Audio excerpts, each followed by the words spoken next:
Almighty morning. Welcome in. Welcome in.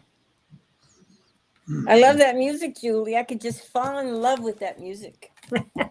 It's nice and it's not No, it's a beautiful. very rearing one. And it isn't the music of Libby, but we will discuss that later.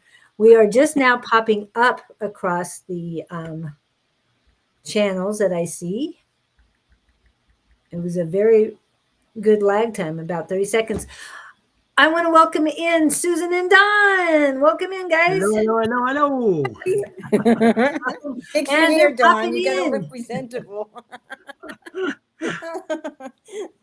Yes, you are normal now. Or You're I guess live, Don. You're live. you're not flipped. And you're live.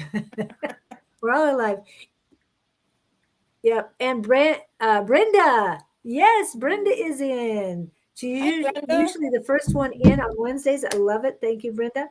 And Brenda has told us she is coming back next year to the Phoenix? Psychic Squad. So I am so excited. She's coming back to the Psychic Squad. Yes. And I know a lot of you don't know these two people. Yeah, sure. They're on lives and videos all the time.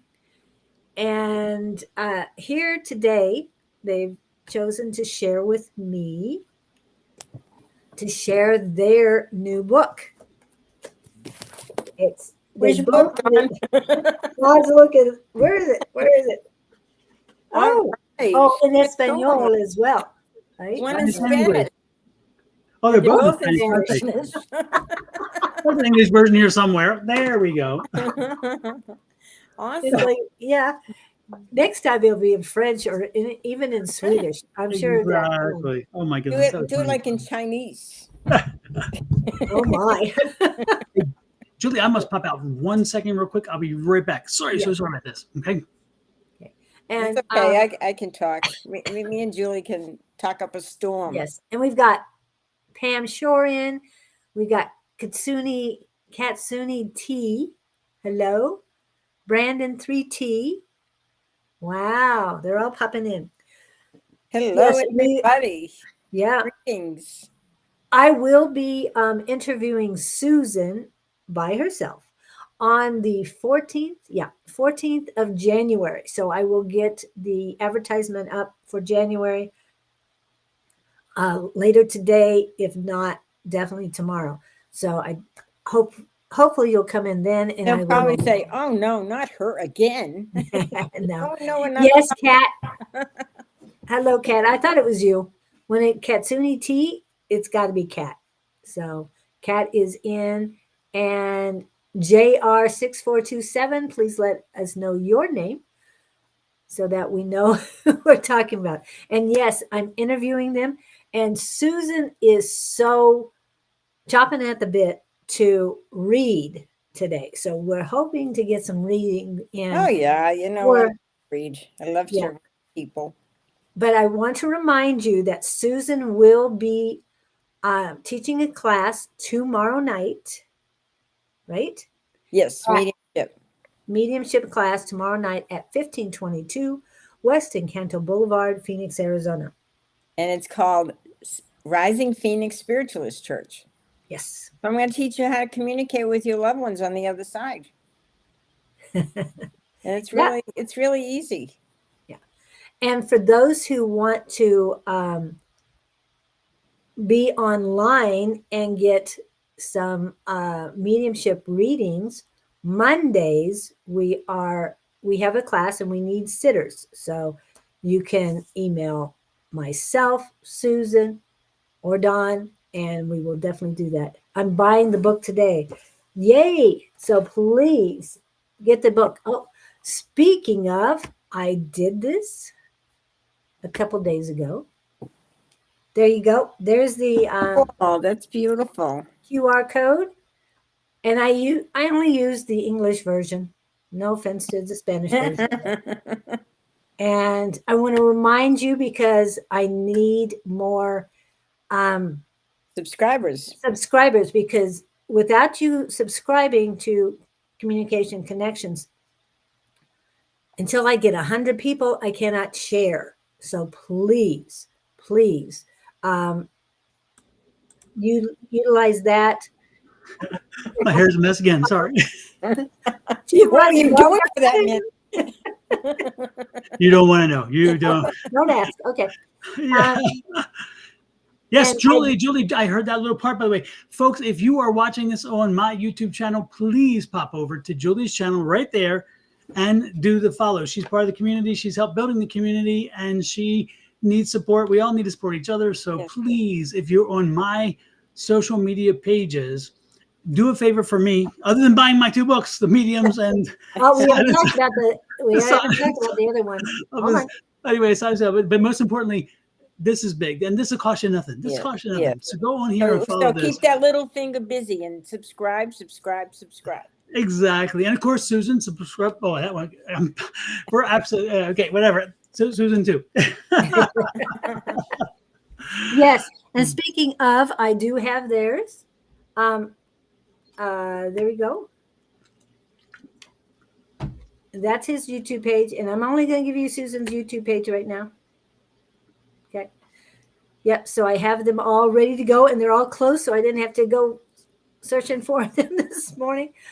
Don't we love Julie? She's the best. She's just the best. I know she's so prepared. I go on live, and I'm scatterbrained, so it's scattered, and I watch her, and she's like, before today, we have to have this, we have to have this, and she keeps us. She is the focus. I mean, she is the regimented one. Very organized. Oh my gosh, I'm like, thank goodness, because I'm always watching and going, oh man, she makes it look so easy. I don't know how you do it, Dawn. You go from here to there, everywhere. You're everywhere, like in a matter of minutes. Yes. He told us the other day he had to take the Ghost to the vet. Ghost is my dog, by the way. Yes. Yeah.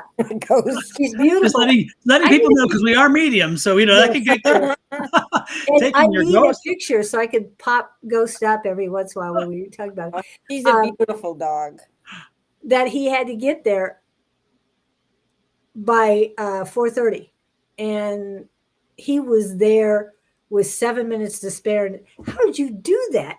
Did you just?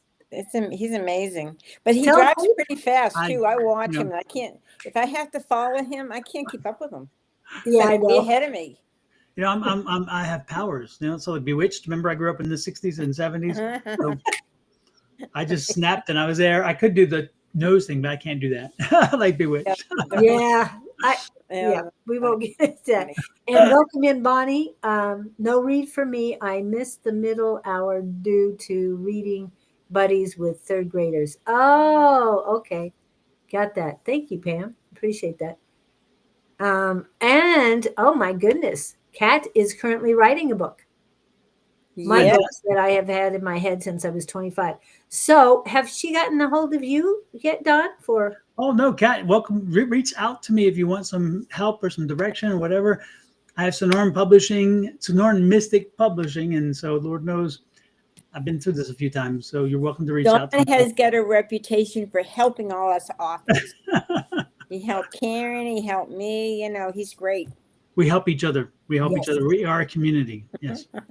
As you can tell, folks, we know each other and talk quite often. That's why we're so, chatty. So You never know what the subject is going to be. But exactly. But folks, the one thing that that triggers with that, and it goes to this book, and that is that when you have something to say, when you think you have something to say, or you think you need to share, or if you're coming from a different point of view, then share it, because someone most likely will want to hear it, because maybe they're looking for that. And so when Susan and I, even though Julie hasn't asked yet, when Susan and I set out to do this book, we had spent an entire week, and Julie was there too, by the way. We spent an entire week in Baltimore at the ISF, International Spiritualists Federation's annual conference, and we were immersed in mediumship, and we left there on fire, and we have been doing it for some time. Susan, far longer than me. I was a resistant medium. I did not want to experience that part of my life for a period of time. And finally, and it happened, but it was like I was drugged to it. It's like, and Well, so, Spirit said it's time, Dawn. well, absolutely. Absolutely. And so what happens is that we came from there, away from there, and we wanted to find more information. And the problem being, if you all have ever tried to find mediumship books, you're going to find it difficult. They're almost non-existent in regular bookstores. And then even in the metaphysical bookstores, they're a very limited number. I went to a local store here and asked my friend, who I love, I adore her. And if you're in Scottsdale, go to Missy's Mysteries. It's on Scottsdale Road and off of Scottsdale Road and Shade, the northwest corner. She even told me, she's like, I don't have many authors on that subject. And so, she said, so when I told her we're writing a book, she said, you better bring it in because I need this. It's part of the thing we don't have. So the point is that we had a voice, we had a vision, but more importantly, we had our vision. And Susan and I discussed this book extensively and hammered it out and said, look, we want to write a book, but if we do, we need to bring something new to the table. We need to come from a perspective that people haven't heard. But it was easier for us because, again, mediumship isn't that followed and published. It's not, I don't know if people are afraid of it or they can't get their head around it or whether mediums are very secret. I don't know. But Susan and I are not. And so we said, let's help. Let's help because we know how wonderful it is to do it from our perspective because it gives us this sense of I've done something to help somebody get that one last message, that one last little bit of information that gives them closure and can make them even change their perspective on the situation and know that their loved one isn't gone. They're just transformed and their energy will always be there and supportive.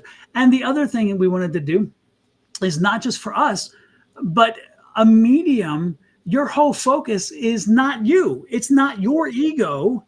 It's the person you're reading for and the message from the spirit that you're connecting to. It is their read. It is their, we are translators. All we do is we're like the operator. Hello, can I connect you to 9, whatever, and so you're connecting, we're connecting to people and we are the equipment for that conversation. And so our role is to present evidential information that can confirm to the person we're reading for that we have indeed connected to their spirit. So they know it's not just, oh, my grandmother is here and your grandmother's here and she used to cook and she loves you very much and she wants you to know that the world is kumbaya.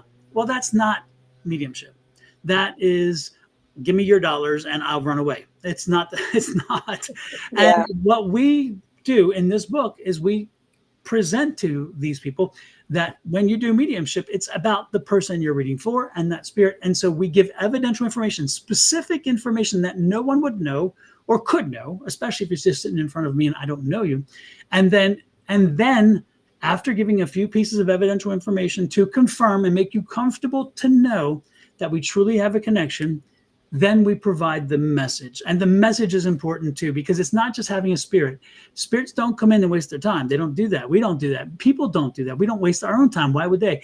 They come in for a specific purpose. They're there for a reason. And they could be there because the reader needs something and called them in, which is most of the case. Or they're coming in because they brought the reader in because they knew the reader needed it, but the reader couldn't. And that has happened in some of my readings where the person sits down and the person's there and you're like, oh no, I brought them here because they needed to hear this. And so that's what drove us to write this book, was to make it so where you know that you too, whoever you are, can be a medium. You are a medium. You're born a medium. The equipment is here. You just have to figure out how to turn it on, how to utilize it, and then put in the safeguards that says, hey, I want to do this for the right reason and make sure I don't do harm by trying to blow my ego up and make me feel good. It's not a magic show. Nothing to do with the ego. Yeah. Exactly. Well, hold on. I want to go back. Okay. It has something to do with an ego, the ego of the spirit coming in. Dawn, Spirit, what but about the not the flip-flop? medium. Yeah. Not Oh. the medium, not the sitter, but the spirit coming in. It's their ego. So Well, not their ego so much as their energy, because Their when energy, they come in, when they present, and Susan can pick up on this one, when they present, they make sure that they present their energy in a way that we can describe it and make that person. The sitter can identify who it is. Yes. Yes, but sometimes they present themselves in their younger years when they thought this. That's the ego part that I see. Yes. Yeah, because they're healthy on the other side. Right. At any age they choose. Maybe they were in perfect health in their 30s and they look great. That's how they're going to present themselves. And you will still know who they are because their personality comes through and everything. And so it's a realization that we never really die. Our body dies, but we live forever. Life beyond physical death. Exactly. And it's proven in love beyond physical death too. Exactly. And it's interesting because Julie was talking about the flip-flop and she was cueing me on that because there is a story there. And Angie and I were doing a live reading and we were at the very end of that was not a live, that was in the middle of a live reading. And I was picking up this mother who, a grandmother who came through, and she gave me some information, and the woman's like, oh yeah. And then when I told her, I said, she's showing me a flip-flop, and she's like, she's going to threaten me with the flip-flop. And she's like, she told me she used to spank you with the flip-flop. And the woman's like, oh my God, yes. And it's interesting because flip-flops are very specific to time and generations and whatever. And so I didn't even know, but again, it wasn't about me. So I gave the information. I just said what I was told. And the woman was like, oh my gosh, she's definitely there because she spanked us with the flip-flop, and she's like, and it was, it was amazing. It was amazing. Well, and it was at the end because Angie had just finished her read. And Dawn says, I'm getting something. And it's cold. Oh, that one. Okay. Cold energy. Yes. And you say, Katie, I'm going to put you on hold because I'm not sure if this is for you. And then you started. And she goes, yeah, that's for me. Yeah. Yes. And it was Katie. And by saying her name, hopefully Katie will be in a minute or two. Because it's usually when we say their name or think about them, they pop in. So hopefully we'll see her soon. But to me, that was her ego, is she was presenting herself, but also having that flip-flop that just got me so much. Yeah. And sometimes the evidence can come in differently. It can come in like, I'm listening, I hear a song and, the sitter's sitting there, oh my gosh, that's a song that my mother always sang to me. Or it could be, it could be smells, or, it could be any one of our senses that come through that help you identify who the spirit is. Explain that, Susan. We call them the clairs. Explain the clairs to folks so they understand what we're talking about. The clairs is a French word for clear, C-L-E-A-R, which means like you're dealing with your senses. So there's clairvoyance. Like when I do mediumship, I usually use clairvoyance. I see pictures in my head, and sometimes it could be the smells or taste or hearing. You hear something that I hear railroad tracks. Do you have somebody there's a gentleman here and he said he worked on the train, something like that. So the senses come through, and everybody's a little different, and everybody does mediumship a little differently. If you watch different mediums, they all have their own unique style. And so when you read our book and everything, you realize that you can develop your own style and, get the messages across in your own way. But the whole thing is you're connecting with the other side. You're connecting through your guides, your angels, your loved ones, getting messages from the spirit that's coming through. And it's very unique. There's unique things about each one of us that we can identify. So when you're doing a mediumship reading and you're saying, I have a person that comes through, and like one time I did, I had this old guy come through, and it was this guy's grandfather, and he lived like out in the woods in a log cabin, and he had a glass eye, and he had a leg that had been amputated and everything. And I mean, I'm not, you can't make this stuff up. So somebody's going to say, yeah, that's definitely my grandfather.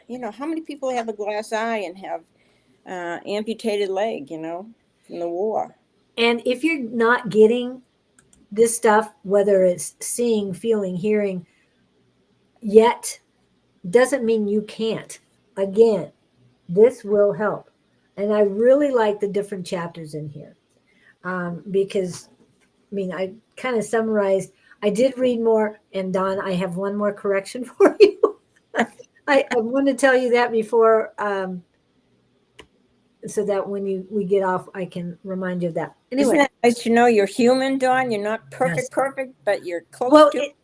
it wasn't a misspelled word. It is a word. It's just not the right word. Anyway, chapter 9, care and clarity. I love that. Chapter 12 was even more specific for me, was theta. I had been practicing theta and didn't realize certain things. But another thing you said, and Kat had also alluded to, is when you know, or I thought it was knowing, but it was actually, I was hearing music in my head. I didn't think it was clairaudience. I thought it was knowing, but it's actually clairaudience. Justin. And you guys have mentioned it. When you get songs, lyrics, and other words in your head, that's clairaudience. And I didn't realize I was practicing that as long as I have. But thank you guys for pointing that out. And Don, there are a few mediumship books, but they're mainly on what is it? Audiobooks. But it's a lot easier to have a book in hand to learn mediumship than it is listening to it. Yeah, but when you go to find them, it's because Susan, when we set out to do the book, we didn't just want to talk about what we knew in our experiences, but we wanted to actually do the research and see what is out there. And that's the problem. Again, I didn't start to do the book, nor did Susan, until we realized it was such a desert of information. Oh, yeah, because a lot of the books, they talk about somebody's biography, and then half the book is testimonials, medium, but there's not too much as far as books that actually help you do it, help you know about it and understand it so you can do it. Yeah, it was so anyway, that's the thing, is that we wanted to make it accessible, and the ebook is being done as we speak, by the way. I've already ordered it. So there will be an ebook, so where should somebody be used to the new technology and saying, okay, this is how I read, that's great. But for Susan and I, it's definitely the tactile. We love the feeling of a book, and this book is different. And it's interesting, if you've read Susan's book, Susan has another book, by the way, and that book is... Hold on. I got it. I also have it. There it is. Love Your Spiritual Gifts. Yes. And so that book, Susan had a different energy, a different vision, and a very different voice for that book, because it called for something a little different. And you notice the book shape and everything is very different than this book. And I've written a book which is called The Ultimate Power Within. And it actually is for me, it was very tactile. That's why I came to my point, because this one has a matte finish. Thank you. It has a matte finish. This is a show me program. Exactly. And so when you touch I'm from Missouri, people. I'm from Missouri. What can exactly. So you feel the energy, you feel the difference with the book. This book, we wanted to be different from those, because first of all, it's both of our voices, and it comes together as both of us when we speak. But more importantly, it's a book about something we love and dearly love. And The Ultimate Power Within was written based on my argument that affirmations are not your grandma's affirmations, and you have to understand the power that affirmations bring, and how, if you use them properly, they can change everything. Susan's her development book, which is what I call it, it's your metaphysical development superstore. You go to Susan's book, and it's like going to Costco and you'll find everything, because in her book, it has all the various skills of metaphysical. So if you want to learn how to do tarot, to just get the basis of tarot, you'll find it there. The mediumship, you'll find it there, except this is more intense, of course. But anyway, not, anyway. And then, of course, all the other things. So Susan's first book was a venture into, hey, are you curious? Dabble your toe in there. I'm going to give you a little bit about it, a lot. And then once you do, if you want something more, then let's get deeper. And that's how this evolution came as well, because it was like, okay, let's take it a step further. And in the book, you will find some of Susan's information from her other book, because it led perfectly to this book. Not so much for my affirmations book, because my affirmations book was very well done. But this book that we just did, Dawn, I mean, the pictures, Dawn picked out like hundreds of pictures, and we went through them together, and we tried to get. Didn't pick them up. I created them, by the way. Created. Yes. Aren't they beautiful? Oh. I mean, we tried to create books that would kind of relate to each chapter, and it was just so much fun. We had such a good time doing it. Yeah. Yeah. And this book actually came together very easily for us, because again, we're mediums. That kind of helps, I think, when you write a book about mediumship.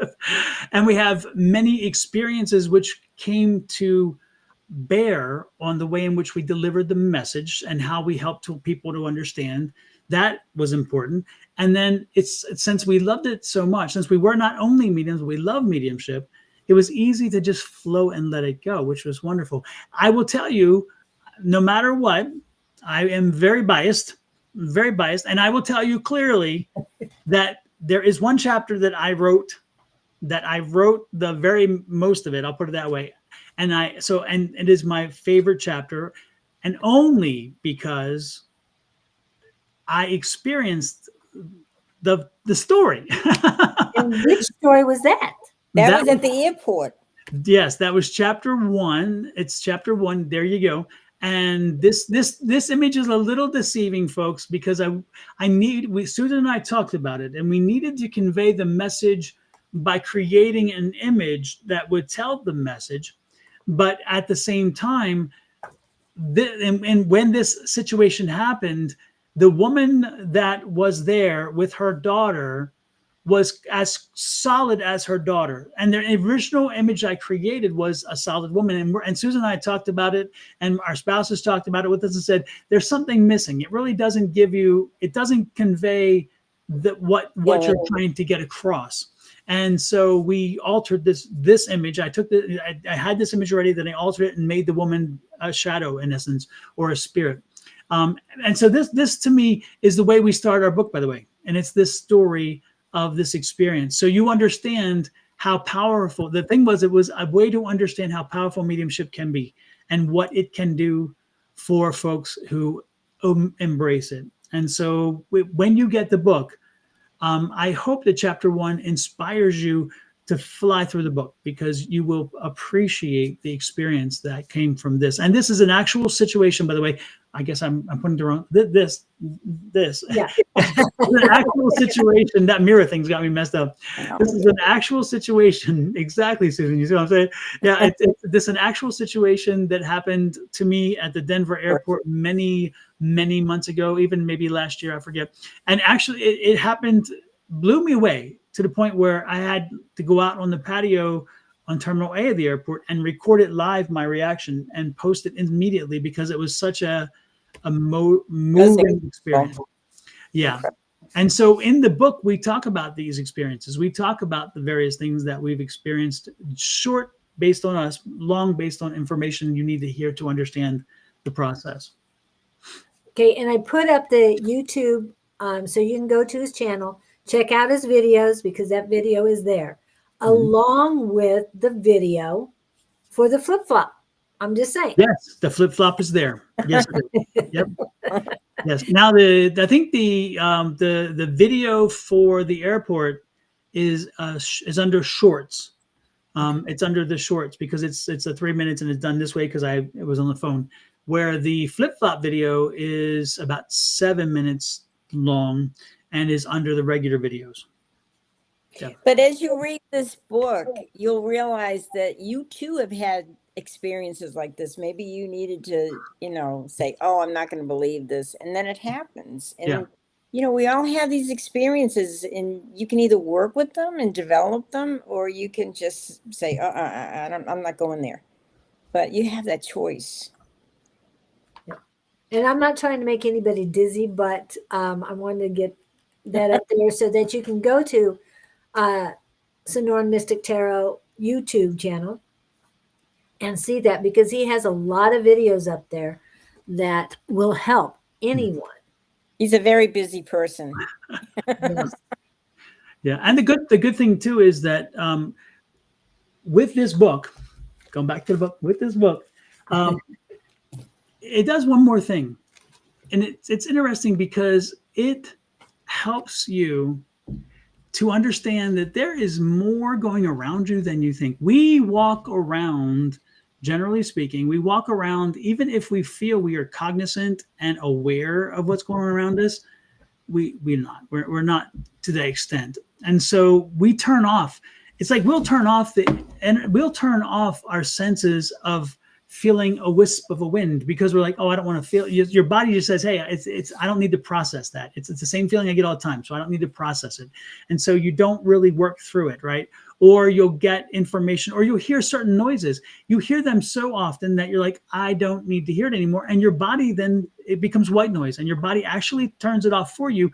Somebody, or your nose blind. You walk into someone's house. They go in their house all the time. They can't smell their own house anymore because that's their nose blindness. That's my smell. So I don't even smell it. I don't react to the scent, and therefore it doesn't register. However, it's there. And yet somebody else walks into your house and you have 45 million cats and 27,000 dogs, and they're like, oh my goodness, because you are used to it, you've turned it off. And that's what your senses that Susan talked about with your clairs, that's what happens with your clairs. Is often as a child, you may have an imaginary friend. If you're like, oh, you're going crazy, or that's crazy talk, don't do that, and this, whatever. Or they'll tell you, oh, this doesn't matter, or that doesn't mean anything. And what the book says is reverse that. Take the society's little admonitions of, don't do that, and now do it. And open up and say, wow, I'm feeling something now. And this is how mediums, we live in the nuance. We live in that nuanced space where a brush of a wind or a brush of a spirit comes across. For me specifically, the strongest indication that I get, and you'll see it in the chancleta video, the flip-flop video, is when an older female spirit comes through, and sometimes the younger spirits too, but again, I freeze. I really get cold, and I'm like, oh, okay, I know a spirit's here. I don't have to even think about it, because my spirit R comes through, and it's like spirit R is radar for spirit. My spirit R comes through, and it's like ding, ding, ding, ding. A spirit is here, and all I have to do is look around and say, okay, who doesn't belong? who is not really here?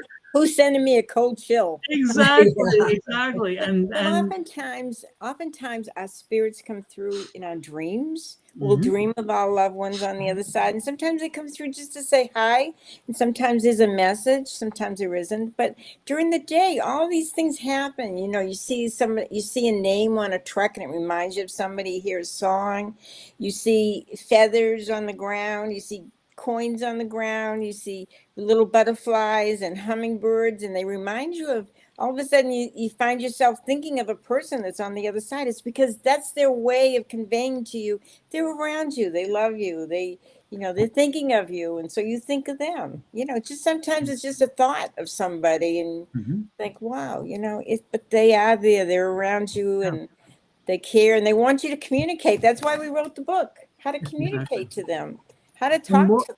And more often than not, once you're aware of those feelings, those connections, spirit reaching out to you, once you're aware, then you're like, oh my gosh, that explains. And we hear that often. Oh, that explains. That explains why I smell, when I'm sad or whatever, I smell that cigar that cigar that my father used to use and I hated. And I'm like, yeah, because that was the strongest thing for him to let you know. So he comes with that. to let you know, because that's the one thing you'll register. You may not register some of the other things, but you'll register that. Or sometimes it's again a song, because you hear them singing a song or a song. They come to you in ways that help you to trigger. But often we're like, oh, that's just a good whatever. No, they're there. And often when people start thinking back, they're like, I was in a really bad place, and I felt my mom's hug. I was like, oh, I just must be generate. No, you're not dreaming it. It is the hug. It's because you opened yourself up to feeling it. And again, it's certain things that we had a woman one time who her husband would always brush her hair, and it always reminds me of Streisand in the way we were at when she did Hubble's hair. The same deal. This woman did that, and she said she picked it up from that show. That's how she did it. And so we were talking. I'm like, he's showing me the hair like Hubble, and you doing this? And she's like, yes, I always did that. We would be in bed, and I would look over, and I would do that. And she said, and it just always was our thing. And she said, as soon as you said that, and you connected it to the movie, that's exactly how we created that situation in our life, because we saw that movie, and he always had the hair, and I started doing that, And sometimes, how often do you hear somebody calling your name, and that sounds like my mother, but my mother's not here. There's nobody here. Yeah. Or sometimes you, out of the corner of your eye, you'll see your cat run down the hallway, or you feel a cat on your bed or a dog, and they're not there. Yes. Their spirit is. So this is their way to let you know, hey, don't forget about me. I'm around you. And let's go one more step, if we can, Susan and Julie. And that is that let's take the step of let's get the fear out of there. Because sometimes you're like, okay, if I become a medium, then I'm going to always be turned on. And I'm always going to now get messages, and I don't want messages, and I'll get the messages I don't want. And let's allay your fear on that one. That's not the way it works. And I totally appreciate the Hollywood medium and the Long Island medium and the go do yourself medium and whatever. But, the point is everybody out there does it differently. I totally understand that. But when you have the gift, you can turn it on and turn it off when it needs to be turned on and turned off. And we explain that process is very simple, because the connection you have with your spirit team, and I say spirit team, in the book we discuss who are the energies on the other side that come through, who communicates with us. And so it's not just the loved ones who've crossed over. And these people, by the way, they don't have to even be the loved ones that you knew here. They could be loved ones from a different lifetime. They could be people whom you touched in this world, that for them, the experience was very much life-changing. But for you, it may have been just a blip because you lived a longer life, but they didn't. And so it's their perspective of you, how they want to be part of your life to help you because of whatever you had done. So it's loved ones, it's people who want to support you. It could be people from your previous families. It can and often is angels and your angels and different levels of angels stepping in to help you. And most importantly, you have those folks coming in and out. Let me repeat this. They're coming in and out of your life. They don't stay there all the time. They come in when you need them. They sense when you need them, and they come rushing in. And when you no longer need them for that experience, then they leave. And they're even called specialty guides, by the way, who come in for needs like accounting or writing or reading or dealing with an issue. They'll come in because they know that skill better. Now, they may not be your loved ones, but they know how to do this for you, and they help you. And they're for that. Now, the one guide who is with you from cradle to grave, 24/7 is your gatekeeper. And this topic is something that people call them different things, and some people don't even deal with them, but I do, because I know mine. Her name is Emily, and she and I have had a great relationship. And your gatekeeper is your protector. And that's why I tell you, you can feel comfortable to turn it off and be safe and not have to deal with it when you don't want to. And Emily is mine. And when you have a gatekeeper, your gatekeeper is just that. They say you live in your little house, and your house is wonderful, and you're on your porch, and you're having some company come over. We're in the South here, so we're sitting in our rocking chairs, and we're just having a company come over for some mint juleps on the court porch. And then you tell Emily, I don't want any more company, and she shuts those gates. And my house becomes a fortress now, and the energies don't come through. Now, I've just kind of played with it, but that's really how it works. your gatekeeper opens up and closes access to any energies around you. So when you are not ready, you're not wanting energies, you say, hey, Emily or gatekeeper, and you don't have to, the names are not important, by the way. I needed it because I was having issues with names and I needed to overcome that hurdle. So it was so important that I kept going and going, and eventually she did. But the point is your gatekeeper will control that access, and you tell them, I'm not open. Turn it off for now. And they'll shut that door, and you will not get spirit energy unless you have a defined group of people whom you say those people can come through all the time. And for me, it's my dad, and it's a dear friend of ours who the other book I wrote about is in the book. There's a few people who can come through because my gatekeeper knows that. So don't be afraid. Don't be afraid that you'll be overwhelmed. Don't be afraid that you can't turn it on and off, because you can. And we teach you, again, how to do that in this amazing book in English and in Spanish. So if Spanish is your main language, and guess what? Books in Spanish on mediumship, even fewer than books in English. So yes. Hello. And we also open your mind up to the fact that it's not just, the spirit guides. We also have a lot of angels. How many times have you lost something and you say, okay, angels, help me find this? And all of a sudden it appears. You find what you need. But they're around us too. And we Julie, have how did that help on the other side. Right. Susan and Julie, how does that work in live situations such as last night? Keys? Yeah, we helped Angie find some keys. Yes, the keys. Yeah. Yes. And the community together. But I would have to admit that Harley was closest to everyone to finding it. Yep. And she was talking to Angie, and Angie said, yeah, I kind of remember being in a theater at a museum, and and Harley said, call them now. And when she did, Angie called. The guy said, describe them. He says, they're right here. So isn't that funny? That's great. So we have all this help. Real world examples. There's one right there. That again, your spirit team is there with you. They will support you. And Harley, I don't know how other people call them, but your gatekeeper is not an angel. In my understanding, and with Emily was never an angel. She actually lived on this earth at one time. I call her my church mouse because she's this little church mouse lady. She's amazing. I love her because she reminds me of my grandmother Rumer to a degree, but not. I mean, I know the difference for sure. She just this like little church mouse lady. And the one vision I get is like Harry Potter at the end when these dementors come through and they want to zap them in this cave thing. And the lady comes around and she comes through. That's how I see Emily. She's kind of like that person. She's just kind of tottering away. So for me, Emily was never an angel. She's not an angel. She's not one of the archangels or regular angels. And she has been on this earth before. And her role when she came back was to be here. Now she did not have a relationship with me otherwise. She's never been in my other worlds. She's never been. And so I am blessed to have her, but we never were together previously, nor is she an angel. And she's very clear about that. She's like, don't put me on that pedestal, because those angels are a very different level and a very different. But we do explain all the different entities around that we have with your mediumship too. Yeah. And remember, this is to ask. And this is our interpretation, because remember, everybody interprets it differently. So I'm not saying it's right or wrong. I'm talking lived experiences, and Susan talks her lived experience of what we see, what we learn, what we understand. And so again, everybody has their own, and somebody may have an angel 24/7 as their gatekeeper. However, remember, your gatekeeper is with you all the time.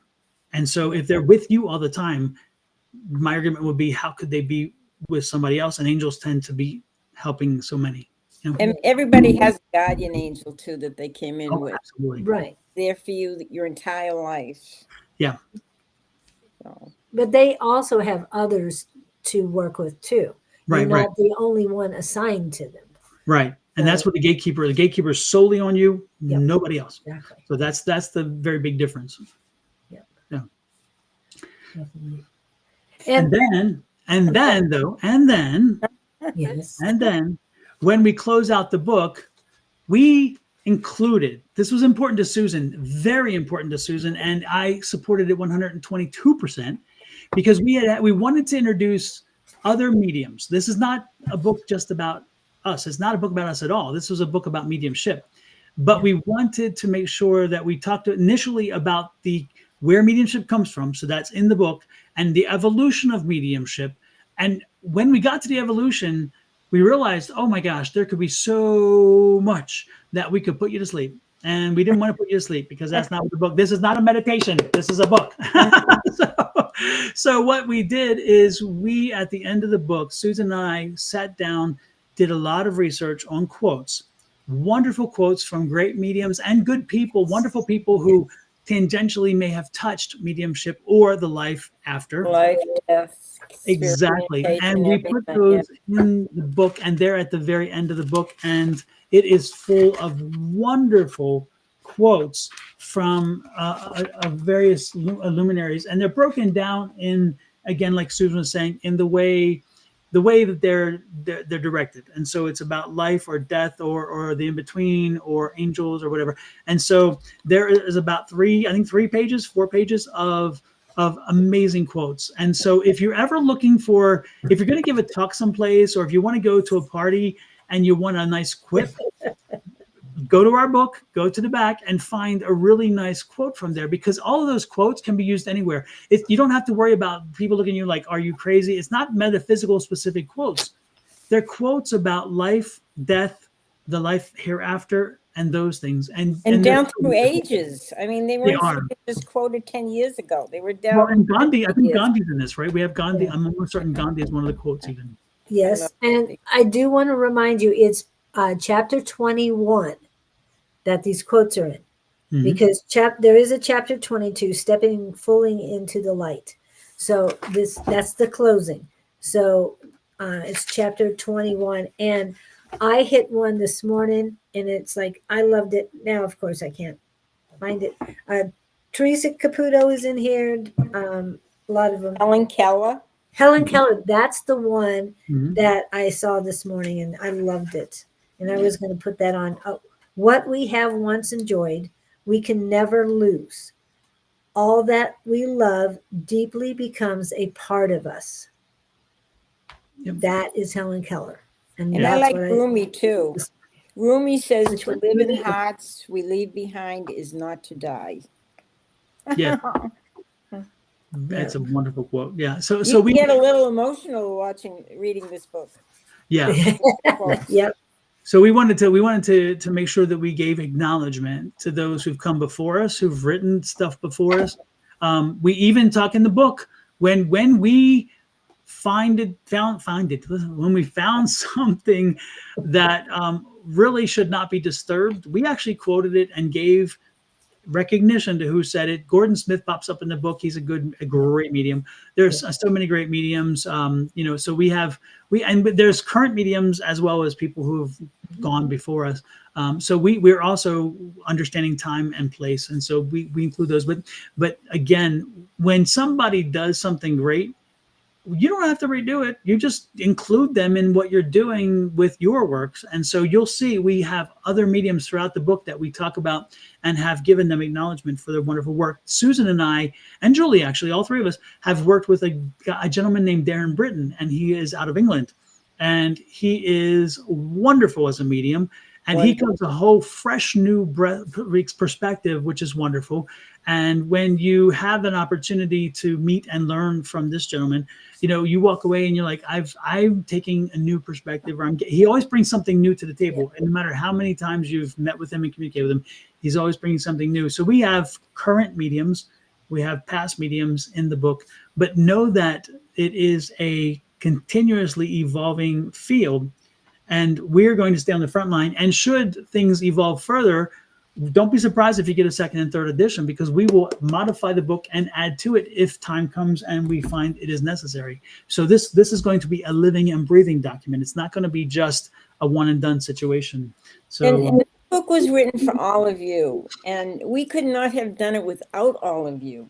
And all the people that, I know we got a lot of help from the other side, whether it be our angels, our guides, whatever, our loved ones. But we also got a lot of help, studying other mediums and everything. And you're all part of this. This couldn't be a book without you. You're all important. Exactly. And it is very appropriate that you were inspired, both of you were inspired at ISF in Baltimore. Great. It's great. Because the mindset there, the mediumship there was out of this world. I mean, each one of the mediums that did platform mediumship were different. There were a couple that were alike. They used sort of the same message, or sort of the same method, I should say. But they were all different. They were all unique. And Absolutely. learning from these unique people, even those in Psychic Squad, because there's so many different ways of seeing things and feeling all of the clairs. And everybody has different skill levels. Now, Susan has been doing this and I know you use the 40 plus. We know you're only 41, but just kidding. Right. But Dawn, I know your story of mediumship. You kept saying, I'm not a medium. And Tina Escoto, Monday night class, everything just rocks. She's the reason why we're all together. Yes. That's how we all met. Yeah. She was always after Don. Stop saying that. The minute he stopped saying that, he's doing this. Exactly. But Julie, can you explain, you mentioned the word platform. Can you explain to folks what you mean when you say platform mediumship so they have an understanding? Because that's a term of art, I think, for us. Yes. So you're talking about chapter 17, platform mediumship. Yes, I did study the book a little bit. And that is when a person gets on, and I'm just going to say it in a simple way because this is what I've experienced. I haven't been to many platform mediumships, but this one, Susan was the first one I experienced.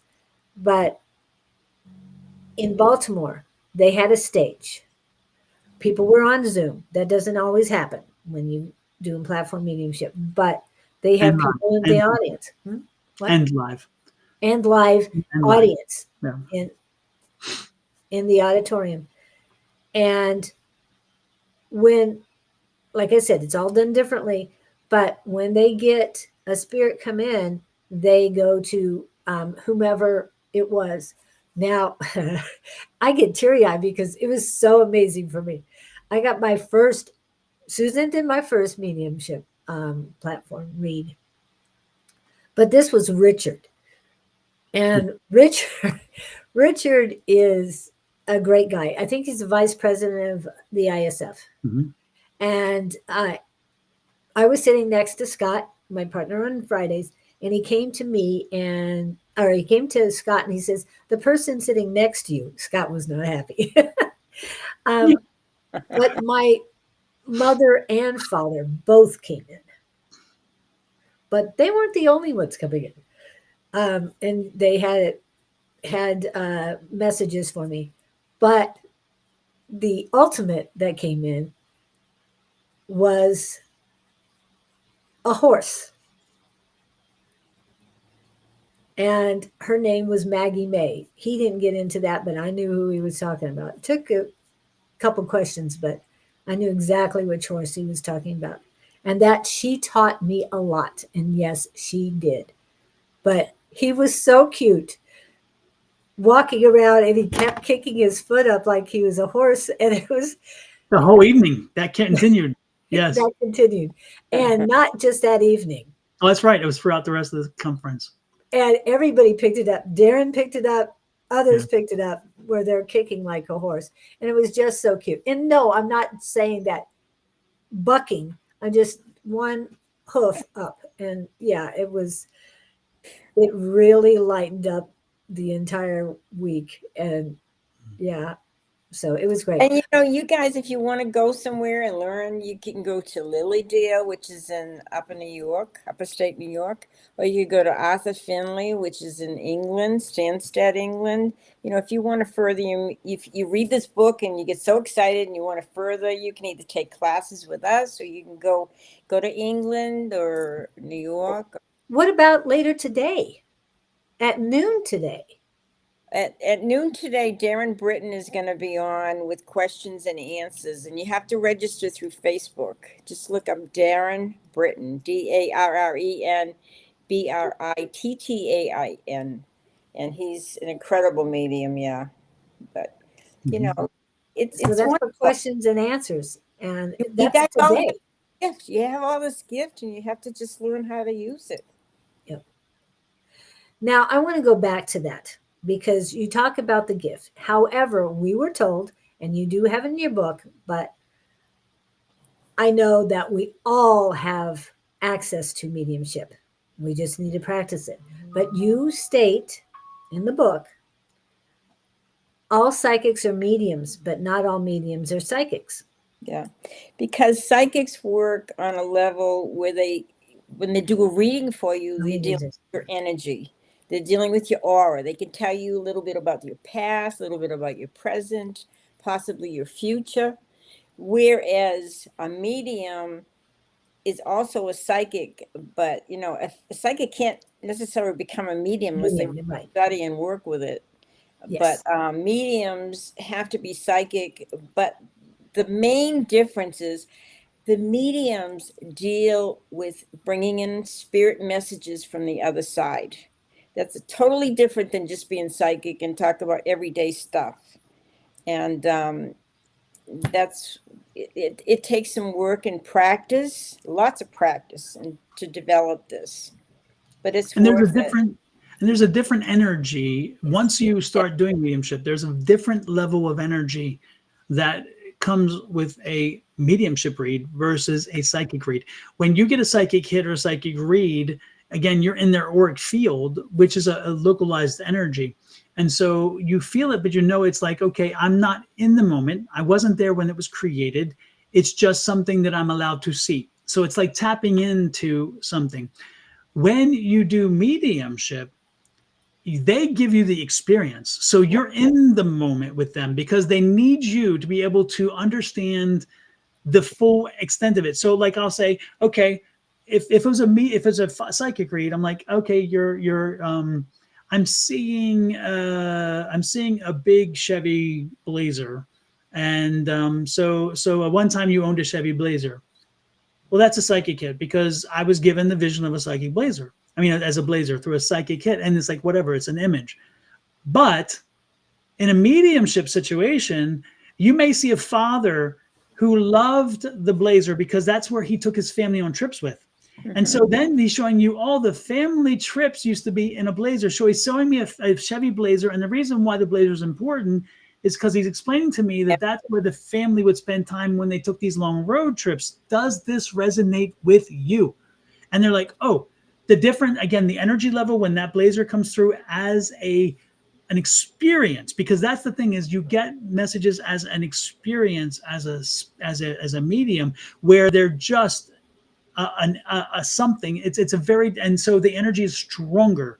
And when and like we said, for me, I get hot usually when it's anything other than a woman of specific years and up, and then cold when they come through. So I know physically I'm blessed in the sense that I get that immediate response. I'm like, okay, who's here? Speak up. Come on, get out of the corner. Come on over. Let's have a conversation. But also in the mediumship, you are strictly a vehicle. You are a channel for the other side. You are going through your guides, your angels, whoever, and you are connecting with that spirit. They are coming down through, and you receive the messages that way. But you haven't, you are just the messenger.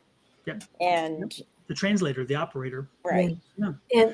But to be clear, sorry, Julie, let me be clear, because Susan said one thing, but I don't want you to misunderstood what she was implying, okay? Because in the metaphysical field, we have a thing called channeling. Susan wasn't talking about channeling, because channeling is when you pretty much surrender your body and allow a spirit to come into your body. Right. This is not what happens with mediumship, and that's not what she was saying or even implying. She's saying as a conduit or as a channel, in the sense she was using it as a conduit. So the message comes through, but nothing comes in your body. Spirits do not come in your body. Right. You do not You surrender are your in body. control of your body. Right. Yeah, so I just want to clarify that, because I could see some people saying, "Oh, well, channeling is not mediumship." Well, you're right, and that's not what she said. So I know what she said, because we've written this book together for a long time, and we know each other when we say it's You like, can okay, read my mind. exactly. So no, channeling is a very different thing, and this book has Right, nothing to do with channeling. It is a different. You're simply relaying the message. Yep. And conveying it in a way in which we give evidence that it's specific to you, not that it's just general. Again, when a good medium, and I'm not just saying one of us, when you have a mediumship read, if your medium is giving you these very general things, then there's a reason to question. And we're all going to have questions. We all question no matter what. When I sit in front of anybody, I'm like, I still have some questions like, is this really real? Until they give me something where I know, oh, you could not have known that. And I'll give you an example. When a woman and her husband sat down in front of me, one of the most strongest readings I've ever had, up until the airport. The airport just was like, it just shook me in a different way. But when I was at an event, and somebody else who I know very well, and he can do readings for psychic readings, and he sent this couple to me, and I didn't understand why, nor is it my place to question why. I just said, okay, no problem. And they sit down in front of me, and I'm asking what I do, and I told them psychic readings or whatever. And as I'm sitting there, I look up, and beside the woman is a young 12, 13-year-old boy. Now, for me, he's as clear as these two. I'm looking at Julie, I'm looking at Susan. The boy was standing there, but he did not come with them because he wasn't there when they sat down. And at that point, the heat started, and I'm like, oh, okay, he's letting me know he's there. And we had an amazing read. And that's why they had come, because they had lost him 3 months prior. And they wanted to tap the spirit and they needed closure.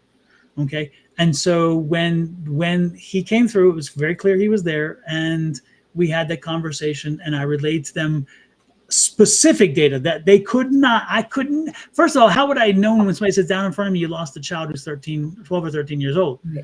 And then how could I have told him about the artwork? Because the father asked me about the artwork, and I told him specifically about the artwork. Because I'm the one who introduced it. I said he was an artist, and they're like, okay, which was whatever.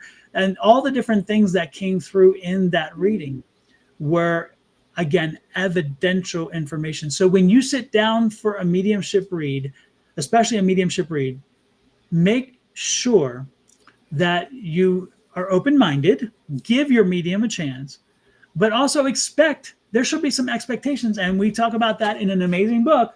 We talk about expectations of what you should get from a mediumship read. You should get a few pieces of specific and identifiable information, data that you would not just generally know by whatever.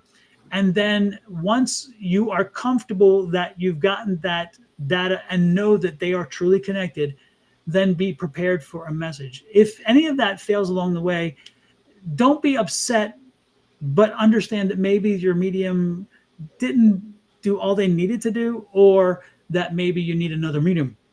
And I'm not going to disparage any mediums, but again, there are a lot of folks who have various ways, and some people, there's no certification to be a medium. And so a good medium is going to come through with strong evidence of who that spirit is. Plus, they're going to give you a message. They're going to give you a message of why they came through. Yes.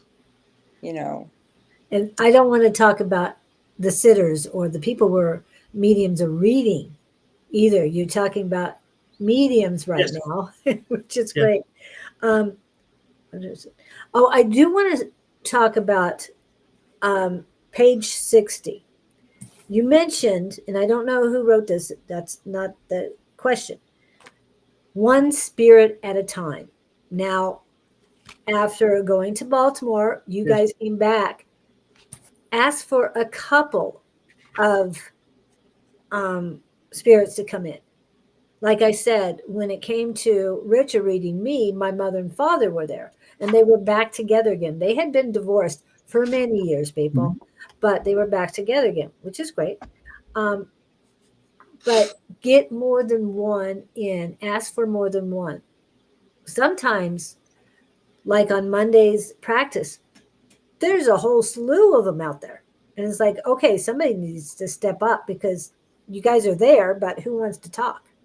Well, that's the thing is, Julie, is in that Right. statement was the statement was made in the sense of when you're reading someone, you're going to process one spirit at a time. So like when Richard was dealing with I think it was your mother came father, or was it vice versa, Yeah, right? mother first. When your mother came in, he was dealing with mom and having the conversation with mom, and then dad was accompanying mom, but remember, mom came in, dad accompanied mom, and then he dealt with dad as well. But again, it was usually the one spirit comes in, but as a medium, we try to bring it, we call and say, hey, whoever wants to come in, and then just form a line, and we can work down the process. But usually you're not going to jump from spirit to spirit to spirit to spirit to spirit to spirit back and forth. That would not work. And not only that, in platform mediumship, which is what we talked about, which is where you're standing in front of a group and you're picking up an energy and you're coming to an individual. In platform mediumship specifically, you're coming to one individual and you don't want to confuse them or the audience by saying, oh, your mom's giving me this and your dad says this, and by the way, your cousin's over here and he's saying this, because that doesn't help anybody. And more importantly, it dilutes the message. So what it means when we say that is process and work through the one energy. And when that peters out, in other words, when you're kind of like, okay, we've exhausted that, or you're like, okay, you understand now that I do have them here. I've given you every piece. And they're like, oh yeah, no, I get it. That's who's here. Yep. And then you can go, okay, this is their message. And then you can say, oh, by the way, this person's here and whatever. But the point, so when I say that, it's definitely one dealing or processing one at a time to ensure the message doesn't get diluted. And more importantly, when you're doing platform mediumship, the one thing that's very different about platform mediumship that we talk about in the book, again, is that when you're doing platform mediumship, unlike one-on-one mediumship, when I'm doing one-on-one mediumship, like if I'm reading for Julie, and I've read for Julie, and we've had mediumships before, when you do this, I'm reading solely for her, and I don't have to care who is around me, whether they're paying attention, if they're lost, if they're involved, whatever, because that's not part of the process. However, when you're doing platform mediumship, I'm reading for Julie because she's the energy I'm picking up, but she's one of 100. And so the other 99 are in the experience with me and Julie. And so it's not an isolated event. And so I have to make sure that I'm giving enough response and enough process time so where they're involved in the moment and they're buying into, I want to be watching this in hopes that maybe I will get a reading eventually while this platform mediumship lasts, because it takes about an hour to 2 hours. And during that time, whoever you're drawn to, you're going to go to that person and this person down the line. But you have to talk to everybody. You're talking to everybody in a platform mediumship, even when you're talking to one person. So because sometimes even a simple message could apply to everybody. It's something everybody has to hear at that time. Or can benefit from hearing it. Absolutely. Right. Yeah. And that's like, that's why we go live and do, whether it's psychic, intuitive, or mediumship hits, we go live to help you guys out, and we do one at a time. But we pick. But and that's a good question point too. If you watch Susan's show and if you watch Julie's show, you watch my shows, we do it differently. Right here, you're seeing 3 different people. Julie will have a list, or Susan sometimes will have a list, and Susan runs through the list. She does the reading and she moves on. She doesn't need to get feedback. She's like, this is what I'm getting. You need to hear this and move on. Julie works with feedback and has a list because of how people came in or whatever. And for me and Angie, and we come on Wednesday nights and we do lives on Wednesday nights or on Thursday mornings. And again, Sonora and Mystic Tarot, by the way, that's my thing. We do Wednesday nights and Thursday mornings.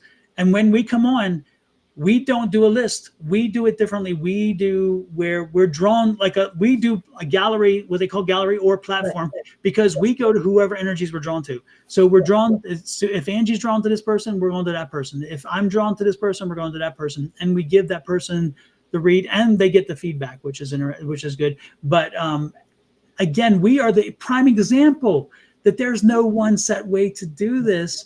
You have to find your rhythm, your way, and then you do that. And as you're comfortable as a medium, you are better as a medium because it is your space, because you created your space. And the one thing that's very important, you are giving a message to these people to help heal them. Because they're hurting their loved ones on the other side, or maybe they passed in very difficult circumstances, but you are letting them know that, hey, yes, your loved ones on the other side, and they're right around you, and they've never left you, and they never will. They're just not here in the physical, but they're in a better place. Yeah. And even the platform mediumship, when you're doing a presentation of a platform mediumship, there are mediums such as Robert, isn't Robert, right? The guy who read you, Julie, what was his name? Richard. Yeah. Richard will come to an individual and he said, I'm getting for you. And he will go to the individual out of 100. Yep. John Edwards and Darren Britton, they don't. They're like, I'm picking up this energy. I'm getting this. This is what I'm getting. Does this resonate? And then maybe 3 or 4 people say, oh, that resonates with me. And then he'll continue. And like with Darren's like, can you say hello to me? Can you say something to me? And he'll hear in the voice, he's like, nope, you're not the one. And you're not the one. That's how because he can pick up the energy based on your voice. Because he's like, no, that's not that's not the imprinted image I'm getting from this individual. And then John Edwards is like, I'm picking this up. And then he's like, okay, here. And he's like, does this resonate with you? And they're like, yeah, it does. And he talks a little bit more. He says, okay, let's go back 2 behind you, because actually the energy is more there. And he's drawn to the energy as he nails it down that way. Again, every medium is different. When Susan reads for you, Susan comes to you specifically, and she loves it, because if you're in person, you definitely love the experience, because Susan brings she walks up to you and she stands real close to you, and it becomes very personal. Even when you're in a group of 30 people, it's just you and Susan. And when she's reading for you, like, yeah, you're like, oh, I love so it because she brings the energy. And so when you watch her from a distance, if you have this ability to understand energy, you see this kind of like cocoon go around her and that person, and you can see how their shared energy is working, and then that light's coming from above because that energy is coming in, and you're like, oh man. And the good part is, if you're a good medium, and we discuss that in this book, how you can watch another medium, and if you've learned, like Susan and I have done, and Julie is learning as well, to connect into that energy, you can be part of that experience. You can watch and understand what they're talking about, because you're like, oh gosh, now I'm getting her energy. I see what she's seeing. I know what she's talking about. And you're like, oh, this is a shared experience. So it can be, for a medium to watch another medium can be so wonderful when that medium is when the medium who's giving the read is so giving of their time and energy that they expand it out, so where other people can tap that same energy. It's wonderful. Wonderful. And sometimes you have a medium that may have a pad of paper and they scribble, like Tyler Henry, Alison Dubois. They scribble, and that's how they get their messages. Or they do psychometry. Somebody gives them an object of a loved one's that has passed, and they can read that because it has an impression on it, an imprint that they can read about that person that owned this object. So there's all kinds of ways of, don't be judgmental and think, well, you have to do a certain way. You don't have to do a certain way. As long as you're getting the message across, you're reaching a loved one for that person, and a beautiful message, that's what counts. And goes back to the clairs. Everybody's clair is different. You may be somebody who senses a lot of smell. You may be somebody who hears it. You may see the energies. You may see the spirits, or you just may know it. It just may come to you, or you feel it. Taste it as well. Yep, absolutely. Yep. But the seeing, when you were talking about the Bronco, I saw a father packing the back of the Bronco. Mm-hmm. everybody was handing the stuff to him because he had to pack the back of the Bronco. So I don't know if that was your dad, but they had to pack the back of the Bronco. Nobody was allowed to put anything in because he knew where everything goes and had to put it away properly. So that wasn't your father, was it, Don? And everybody has that unique talent, that unique personality that comes through, you know? Yeah. If they're miserable in this lifetime, they're going to be a little miserable over there. Maybe a little better, but their personality comes through. And Julie, that image may be from somebody. We ask if anybody out there, if that image fit what you've experienced in your lifetime, your father, or pack it. Let Julie know, because that you're probably picking up an energy that's coming in from somebody who's dying to get a message across. Okay. Yeah, and if you did, please let me know. That's why I was asking you if it was yours, because I know your dad, and you guys traveled to Oh no, we did road trips all the time, long road trips all the time. We talk about our book and everything, but to do mediumship takes a lot of focusing and a lot of concentration and a lot of that ability to connect with the other side. So if we're going to do some readings today, it's probably just going to be quick psychic readings, right? Right. Unless something comes through. She is so chomping at the bit to do readings today. I told you. I told everybody this. And I was going to keep going on the book, but she wants to read. Well, we want to make it worth their while. Yes. You know, So it's already worth their while. You tell us, Susan. I was going to say.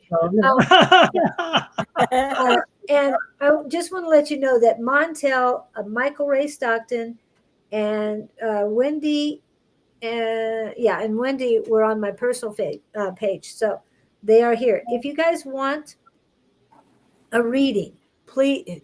And okay, Psychic Squad, hold back a minute. Please let the others go first. And because we see each other Mondays and Tuesdays now. And they all get free readings. Yeah, they are. And Susan, you are glowing. Yes, she is definitely glowing. Yes. I get to read. So put in your question now. We do not need your zodiac sign or anything like that. And please don't put your birth date in there, folks. Do not no do that. birth dates. Don't do that. And we're probably not going to be able to take a lot of time with these readings. They're going to be quick readings. And it's only the two of them doing it, not me. I'm standing back. We're going to take turns. Julie, do you have the Angie video? Look at my face. Don't do it. Don't do it. I don't think I do. Oh, I have to send you that, because that would have been the perfect moment for that. Yes, it would. But I do want to pull up one because of something happening today that is very important to one of the people here. And I want to make sure I get this on, and just in case others are watching that aren't coming on my live my personal. And this is for you. Happy birthday to ya. Happy birthday. Happy birthday to ya. Happy birthday. That was for Ed. Thank you. Anybody else? We love it. Birthday? We love it. Yes, it's Wednesday. It's his birthday. So that means Don will not be going live this evening. No. Either that or I have lots of explaining to do, Lucy. I have lots of explaining to do. So I don't want to do no explaining. And I do know my husband is Latino. So that's why I'm saying that, because he's Puerto Rican, and it's like the Cuban Puerto Rican thing, so don't be offended by what I'm doing. No. Mouse. But one more, because this is the one I have, and I love this one too, because when your mediumship abilities show themselves, you don't want this to happen to you. So pay attention. So when I started on this healing journey about 2 years ago, my life was like really unmanageable, and I got shut. You know how the universe or God kind of like taps you on the shoulder, you don't listen, kind of gives you a little push, you don't listen, shoves you to your knees, you still don't listen. I got shoved on my ass. And so I needed to really change the way I was living. Amen. Valerie, huh? Valerie Bertinetti? Yep. Very good. I use that often in my shows too, because it is a message to you. Sometimes spirit is talking to you, and this is not mediumship. Okay, this is not necessarily mediumship we're talking about. Sometimes your spirit guides are talking to you and you don't listen, and they're like, we're warning you, go back, the edge is near, go back, the edge is near. And instead you're like, oh no, I'm going forward. You can still go forward. But she's saying sometimes when you don't listen and it's not good for you, they'll send you a little tap. They'll send you a nudge. They'll push you back a little bit. They'll smack you upside the head if they have to, or they'll let you fall on your butt. And that is what that can be sometimes a bit painful.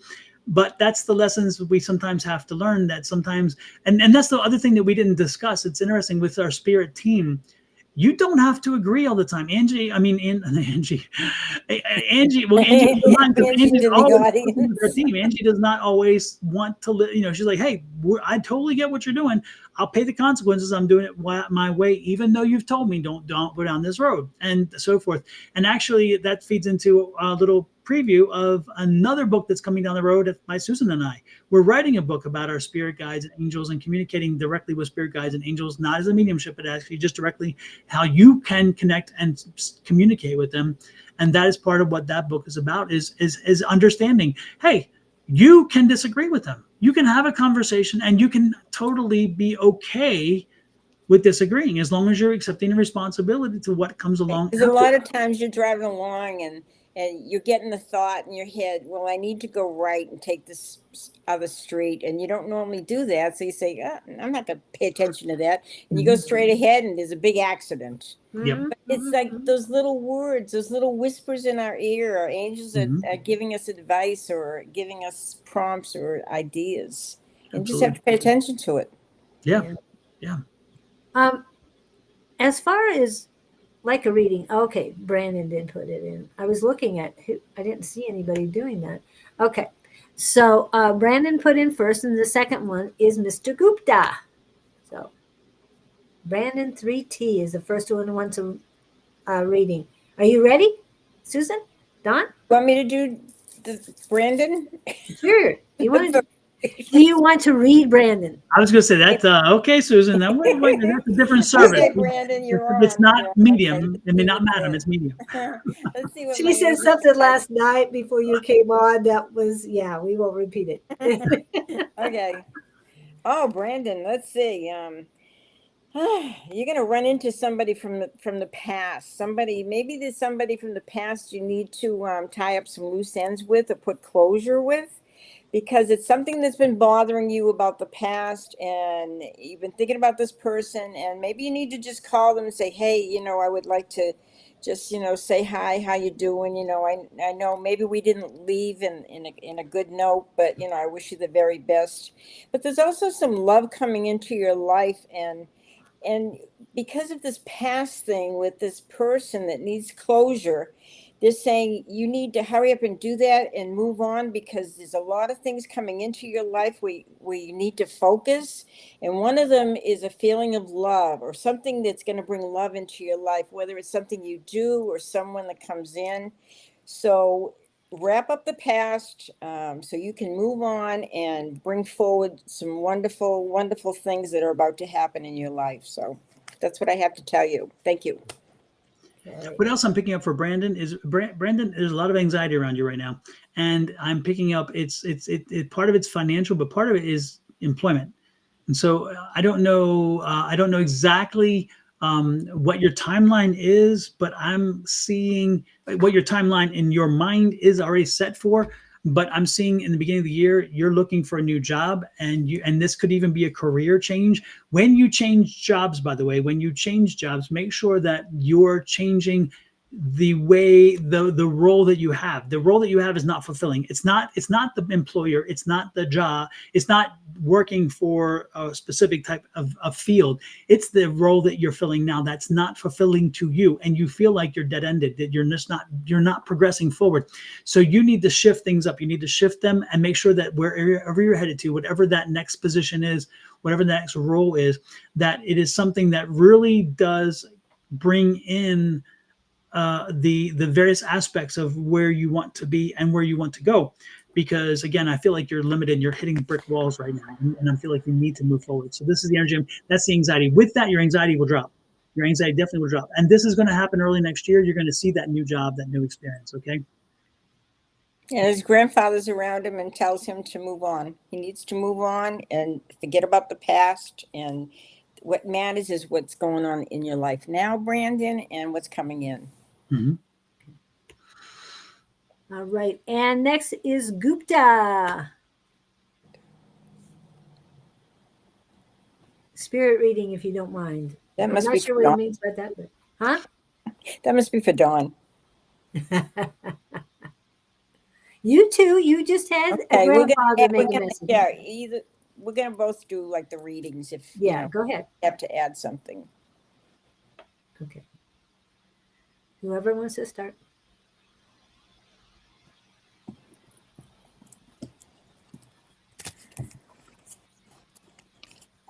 Well, Gupta, you're overdoing it. You need to rest. Right now, the resting is imperative for your physical body, your mental health, your strength. And if you do it right now, you're going to see in 6 months, you're going to have abundance of energy. You're going to feel really good. And you're going to find that the universe is asking you to open your mind to some new ideas, new way of looking at life, and a new, when you look at things fresh with new ideas, all of a sudden you're going to feel a burden of all these things you've been struggling with being lifted. And I feel there's a man around you, and he feels like a very sensitive soul, and he's kind of needing your attention, or you need to consider him. But right now, get some rest. It's almost like you've worked so hard to have a nice secure foundation in your life, and now it's time to take care of you so you can really start enjoying your life and enjoying all the benefits of all the hard work you've done.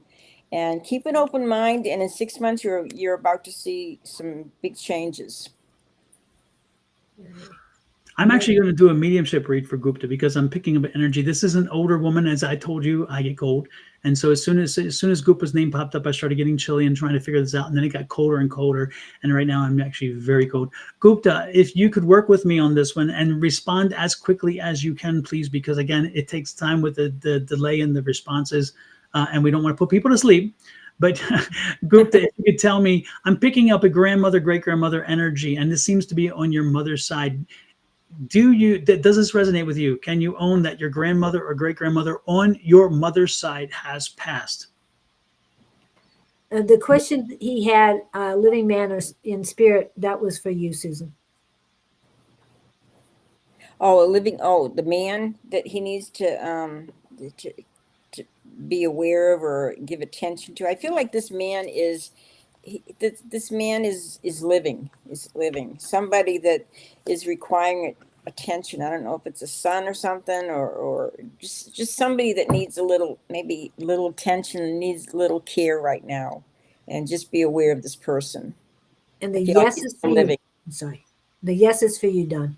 Okay, Gupta, I'm picking up it's more of a grandmother and not a great-grandmother. Would it be the grandmother? Say yes, grandmother, or no, great-grandmother, if you could. Because again, I'm picking up grandmother energy to try to be more specific for you. And so I'm going to go further though. This woman shows me that she is short, and that she loves her bangles. She loves her bangles, and she told me very clearly they're bangles. They're not bracelets. They're bangles. They're very thin, and there are many of them. So she wore bangles, and she's showing me the bangles. She's also talking, and also she loved to get her nails done, but it seems like that she was very cognizant of her look. Grandmother, okay, yes. She was very cognizant of when she left the house, she had to be put together. So this is a woman who had to have, she's like, when I leave the house, I am representing my family. This is how she comes across. Okay, so she made sure that she was done up, and the nails were important to her in that energy, in that way. Okay, and so yes, the bangles, yes, of course. And so she's and it's funny because she has a loving. She's not only loving and warm, but she's also very jolly. she was a very happy woman. So when you would visit with her, you didn't just feel loved, you felt lightened, okay? Because I'm feeling this energy of lightenment, okay? She's like, and she gave good hugs. She was good at hugging. She loved to hug. She was a hugger. She was definitely a hugger, but she was a feeder because she loved to feed. She loved to feed people. So she was very proud of her cooking, but but hugging was her thing. Does this resonate? Again, yes, the nails, of course. Yeah, because she showed me. It's like she's like this. She's like very proud of her nails, and so and that's I guess why the yes, jolly, of course, yes. And so anyway, she came forward, okay, just to let you know that you are enough. This is your message, okay? I gave you evidential. Now we're going on, so I'll be clear about how we're doing it so other people will know how it works. We're going to the message at this point because you are enough. She's like, don't question that you're not enough. There's times where you're just going through this, oh, I don't know. And, and nobody's going to whatever. And you're enough. You're more than enough. You are wonderful. You are lovely. Don't be somebody else. When you shine, people see that shine, they will love that shine. So she wants you to be authentic, be real, don't be somebody else, and more importantly, know you're loved and cherished. And when she's there with you, don't be surprised if you hear her bangles bangling, because that's why I don't know how you would say it, but they're jingling or whatever. Don't be surprised when you hear that she's there. That's how she lets you know she's there, because you hear that kind of jingle sound and you're like, oh, so know that. And then don't be surprised if you feel her hugs, because she gave you a specific kind of hug. The way she hugged is not like everybody else. She's telling me my hugs are different. She loved her hugs.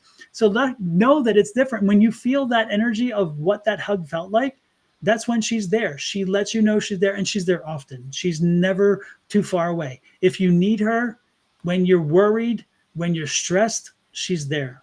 Just open your mind and heart to it, and you'll know it, okay? I feel it's a grandmother too, but is his ex-wife, is alive? No, Don's talking about your grandmother. Yeah. And you're so right on with all of those, and is just, we know he's on fire with his mediumship, so I appreciate that. And waiting on the hug thing a little bit more as far as the but the message is given, so if you want, we can. But thank you, Gupta, for sharing that energy. And I'm going to thank Grandma for coming through. She calls herself something different. I can't say what she calls herself, so there must be. I'm guessing there's a language barrier there in that sense, because she has a phrase that I can't use for grandmother, because it just is not my vocabulary. But she and that's how she called. You knew her as, it's this phrase that is different than what I know. But know that she's there. And know that you are, again, loved, honored, and be yourself. Just be yourself, okay? And Gupta is in India, so. Oh, actually in India? Yeah. Oh, that's amazing. Wonderful. I want to go. I've never been, and I really want to go. Okay. Thank you for sharing with the energy with us. We do appreciate it. Zach, are you still here?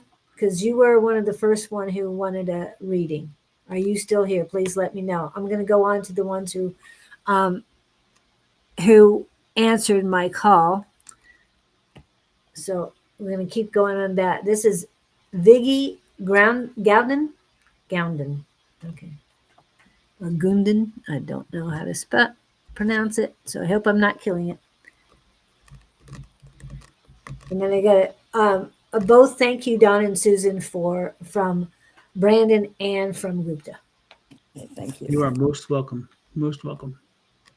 Okay, Viggy, is this Viggy? I feel like they're going through a very difficult time right now, dealing with some heartbreak and having you set some boundaries and taking care of yourself. However, I want you to be aware that when spring comes, you have a lot of creative gifts that are ready to be exposed, or ready to be used, or ready to be worked with.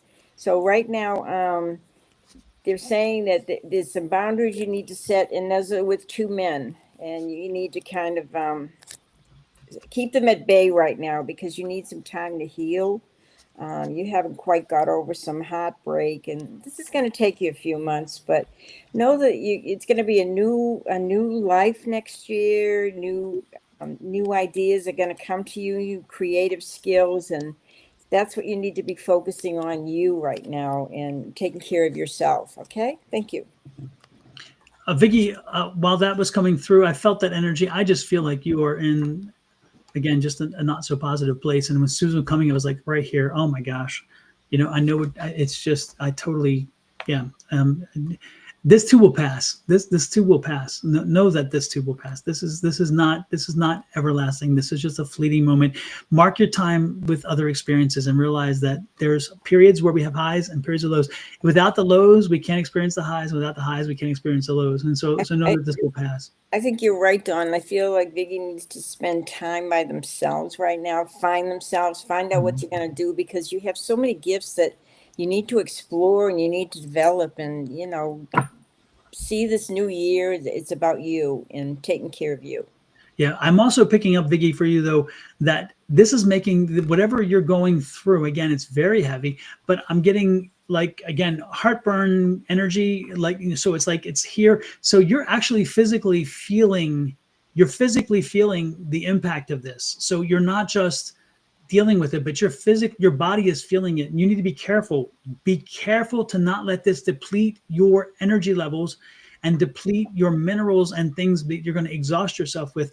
This is a time where you must most importantly pay attention to your health, because your psychological health is impacting your physical health at this point. And it is wearing on you to a point where you're going to be having some issues. And I'm getting heartburn already. I'm getting like times you don't want to eat. You're not even wanting to eat. And you're just too consumed with the energy of the frustrations that you're going through and stuff. So don't avoid the food. You got to do the food. You got to keep eating. You got to keep the nourishment. You got to be eating properly, by the way. We're not doing binge snacking, because we're worried is not healthy. Okay. You have to nourish the body. A nourished and healthy body will provide a nourished and healthy spirit. And if the body is not well enough, it cannot function completely. We have, when we're done with this, we'll be doing water, and throughout you'll see us drinking. Yes. We have to, because spirit energy zaps our liquids, and so we always have to maintain ourselves too. We totally understand how energies and worries and those things can take it from you. So if you don't understand already, you need to be cognizant of that. Be careful, my dear, please. Make sure that you are hydrating. Make sure that you are eating properly. And as your body is well, your spirit eventually will be there. This is a fleeting moment. Okay. Yeah. And so it's imperative for these next 3 months to focus on you and just kind of chill, take care of yourself. And then in about 4 months, you'll be back to your old self and doing some creative stuff, and it'll be good. Okay. I'm going to plug it again. Chapter 19 for self-care. Chapter 19. Yeah. And it's so important to us that we gave an entire chapter to it, because when you're doing mediumship, it really does require additional care to you, because mediums give so much that we tend to forget sometimes this vessel has to be maintained. Yeah. And this is chapter 13 that you want. That is affirmations and the body's healing response. Okay. Chapter 13. That's my other book, by the way. If you're coming in late, the Ultimate Power Within is my first book about affirmations. And this is both of their books. Yeah, the newest book. Available on Amazon. Available on Amazon. Right now. Yep. Yes. Along with some others. Susan's book. Hint, hint, hint. Yes. And I would put Susan, them up where's there. your book? Show us. So, I gave you the clue there. Along with Susan's book. Yeah, and she has a lot of things in here. There's a lot of things to help you in all your ways. And I just know the ones about the body for the medium, the mediums, a guidebook, and the affirmation book, because I go to those. And when I saw self-care, it's like, oh, it was a nice it's so important. It's so important. Chapter 2. Yeah. And it's interesting. Take care of you. You can't take care of everybody else. So. Absolutely. Yeah. And it's interesting. So many mediumship books I read, they don't delve into that. I noticed that. And I was like, wait a minute, how can you not do that? Because you're taking care of everybody else. The whole book is about taking care of everybody else. And Yeah. you forget to mention how we need to take care of ourselves. Also, folks, if you go to Amazon and put in Susan Grayson's, type in her name, and the books will pop up. Or if you put my name, Donald Rumer, Rumer-Rivera, that's River with an A at the end, it'll show all of my books as well. And so you don't even have to go to know the title of the book. We'd love you to do it, but because it's easy, it's the mediums. We're going mediumship, so medium, the mediums. But if you don't remember that, try to remember Susan's name or my name. And by searching the names, you will find not only that book, but the other books as well. And guess what? These are amazing Christmas gifts, Yes. amazing birthday gifts, and also just amazing reads for yourself. So Yeah. yes, I plug the end, Julie. I'm terrible at plugging. Hey, no, I pulled these up because when you said self-care, it's like, duh. Okay. Yeah, And Don't I forget believe- the little subscribe button. Yes. Yes, please. Yeah. Yes. Okay, I do want next I've got a Judy Raw. If you're in, I don't know if we're going to take anybody else because there is at least 5 minutes we have to dedicate to something else. I know it's another book, but anyway, it's a totally different. Anyway, let's see. So if Judy is not here, we'll take Brittany Kemper. Before we do, can I Okay. just drop one thing? And that is Mary. Mary, if you have a sister or mother who is named Mary, who is on the other side, she's coming through. Please let us know. But go on to Kemper while we wait. And if somebody has it, again, it's a sister or mother, not grandmothers, not uncles, not aunts, not cousins, sister or mother only. Mary coming through. Let us know. Continue with Kemper. Sorry. Okay. Actually, Judy is here. She said yes, she's here. So Judy is here. What can you tell me about the negative energy that was done to me and how can I clear it? Well, one, don't accept it. I'm sorry. Yes. No, that's the very first thing. Yeah. Julie is right. Don't accept it. You know, you are a powerful being. You have all the help from the other side, your angels. You are a perfect being of light. Don't ever think that somebody's more powerful than you, than they can do these things to you. They can't. You can block them. You know, you put out the light and the love, and it will take care of that negative energy. So nobody can control you unless you let them. If you give them more power, that's a bad thing. Absolutely. You are more powerful than they are because this is your body, this is you, and don't let them do that to you. Don't let them even think it. Yep. And then one way to do it is have that relationship. No matter if you're a medium or anybody in the metaphysical community, have that relationship with your spirit team. And that is the key to these things. When you have that relationship with your spirit team, they protect you. I have 8 protecting spirits that are around me all the time. I never feel empowered without them because they are there and they do that for me. They're like they're my antennas, but they're also my protectors, and they're wonderful, and they're on the other side and they watch over me in that sense. I will offer a suggestion. Go to Sonoran Mystic Tarot, the YouTube channel, which is my channel, and type in, once you're there, type in meditation. And if you go there, I have 3 meditations. One meditation is for you to meet your spirit guides. A second meditation is to meet your gatekeeper. And the third one is to meet the loved ones who've crossed over. So if you don't have a medium in your town, or you don't have access to one, or you don't have the resources to make one connect with you, then go and do those meditations. They are guided meditations. They're a half hour each. It may take you 2 or 3 times to go through them for you to finally feel the full force of them, but they help you. But call out to your gatekeeper. We talked about the gatekeeper. Call your gatekeeper and say, no negative energies. Keep them away. And your gatekeeper will do this. They will shut that door completely and say, no, you ain't coming in. And it's like, and if they try to come in, it's the Angie thing again. Look at my face. Don't do it. I'm telling you, don't do it. And just realize your angels are with you all the time. They are. Invite them with you. Go in the car and, have them protect your car. Have them protect your house as you leave it. Exactly. They are with you always. And all you got to do is acknowledge them. Don't ignore them. And let me give you 2 other words of advice. Sage. Smudge your house. Smudge your house and the environment where you live specifically. Maybe after smudging is using sage, lighting it. And we talk about that in the book, by the way. And also in my first book, I talk about that. And in another book that I just wrote, I talk about that, because even though it's a fiction book, I talk about how I smake because I'm the character. Point is you smudge your house, and you smudge the house and get that energy gone. And also salt across the threshold of your door. Make sure those energies are gone, and cinnamon, bringing the abundance in.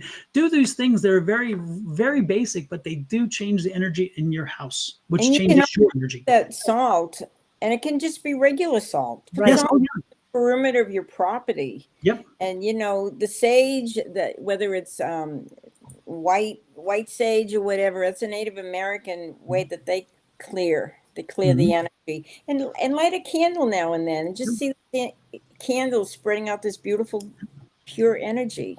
And selenite. Have some selenite around. Selenite. Everything. Always. Yep. Back to the medium, the inexpensive mediums. Get a hold of one of the three of us, or all three. You can do an email to all three.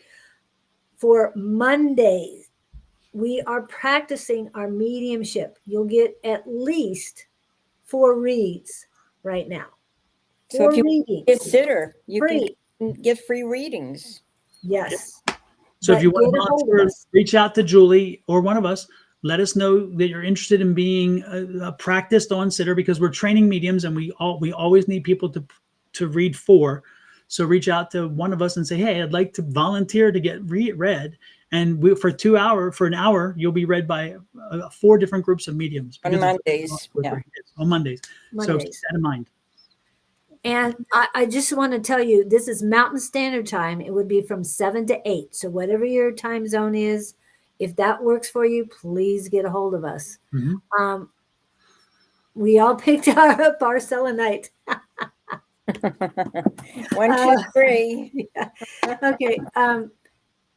I just want to put that plug in because we need more sitters. So that's good. Oh, volunteer. You'll have to email us. Email one of us at our email addresses, and they're down below our names. When Julie takes the thing off the thing, you'll see them under Susan, mine, and Julie's. Okay.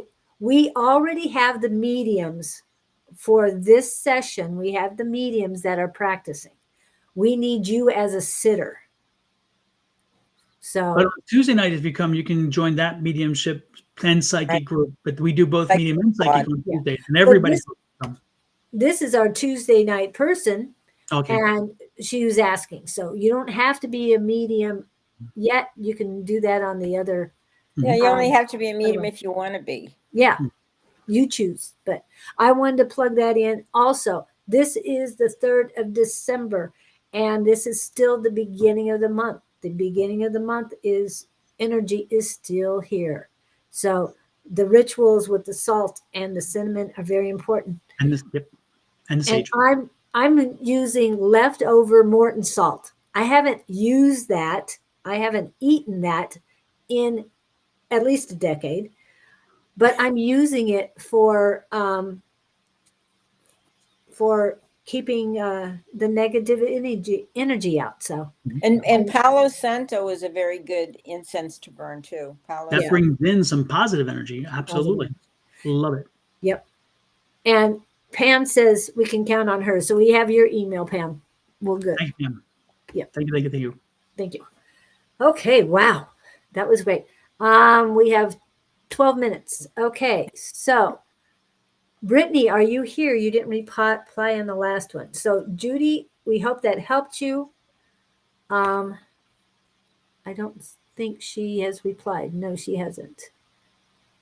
And yeah, and you're not applying to do it. All you have to do is email us and we'll send you the link. Absolutely. Somebody will send you a link to it. So that's good. And Pam, it's the same link for this month. It's the same link as Tuesday night. So you're good. You have that link. Just get a hold of it ahead of time so we know you're coming. Yep. All right. And usually the people getting read come in the last hour of the event. Yeah. Okay. Yes, ma'am. Brittany is here. So Here we go. Last read of the day, because we have other things. If you feel anyone for me, I'd love a reading, please.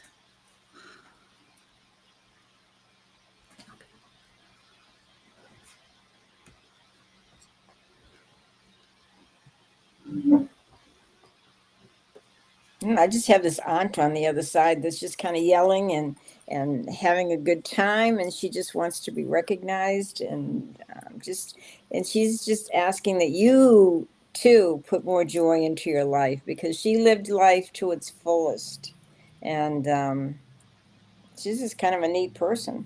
Anyway, let me see if there's any quick reading I could do for you, Brittany. Oh wow, you got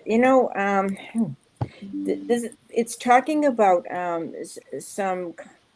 some difficulty with some people, and this may be people you work with, or maybe family members, but there's a lot of confrontation going on. There's a lot of drama, and you need to remove yourself from this, because it just really drags you down. It really sucks your energy. So and the rest of the cards are all money cards, so you have a lot of money coming your way, and you need to think about what you want to do with that money, and don't let all these people control you and tell you what to do, and how to spend your money and everything. This is your money, this is your investment, and I want you to do things your way. So is kind of step aside, away from these people that are trying to influence you in every way possible, and think for yourself and do for yourself. Okay. Thank you, Brittany. Brittany, I have two energies coming in, and I'm going to go with one who is strongest at this point first, and then maybe if we have time, I might explore the other one. But this one really came through as soon as you popped up, and so can you tell me? Can you confirm that there is a gentleman who is, he's not showing me exactly where he belongs in your chain, but he's in uniform. And so this is a gentleman who was very proud in uniform. And he's on the other side. He is a family member, and I'm trying to work with him to have him tell me where he fits, and I'll get that hopefully down the road. But again, his clarity is he was known because he was in the military. So that's his big thing. And so do you have a loved one on the other side who was in the military? And he's standing very tall, very proud of his service with the military. I'm getting it. I don't pick up Navy because again, the uniform looks very different. He's showing me more of an Army, Marines. I'm not really getting Air Force necessarily, because again, they have a greenish brown uniform. Yeah, they keep bringing me back to the Navy. I mean, Army Marines. Does this resonate with you? And if not, we can move on. It's all good. It's all good. But as soon as that, he came right in with you, and so I don't know if he was for you, but he is a strong military. He's very proud of his service, and he was known for that. People acknowledged him for that. Yeah, we know there's delays. We understand that, but. And again, folks, if I come through, please as quickly as you can. It would be great. So. Oops, sorry. No, sir. That's what I've got. Okay, so no military dude. Okay, well then. How about the lively aunt on the other side? It's just the aunt. Yeah, no, her and it's interesting. Well, yeah, I was picking her up too, and it's interesting. But wow. He's definitely here. I wonder if he's not if Brittany, then he's is there anybody else? Yeah, he's he's here. It could be a uniform from a military uniform from another country. Yeah. Oh, see, Eva. Grandfather's in the Army. Eva, this was grandfather. So so this is on your father's side. Would this be the grandfather on your father's side? And is he a taller gentleman? Because again, his height is something that he was proud of. And when I say taller, let me be clear with this. Often, and this happens from time to time, you'll have family members who are shorter. They're all, but one is taller than the rest, and so he considers himself tall. You know what I'm saying? This man, but this is a gentleman who again is telling me he was taller. So I don't know if he was taller compared to his brothers or he was taller, period. But he is again, I'm picking up a father's side. Does this resonate? And so is this the energy, Ava, that is connected to you? Do, do, do, do, do, do, do.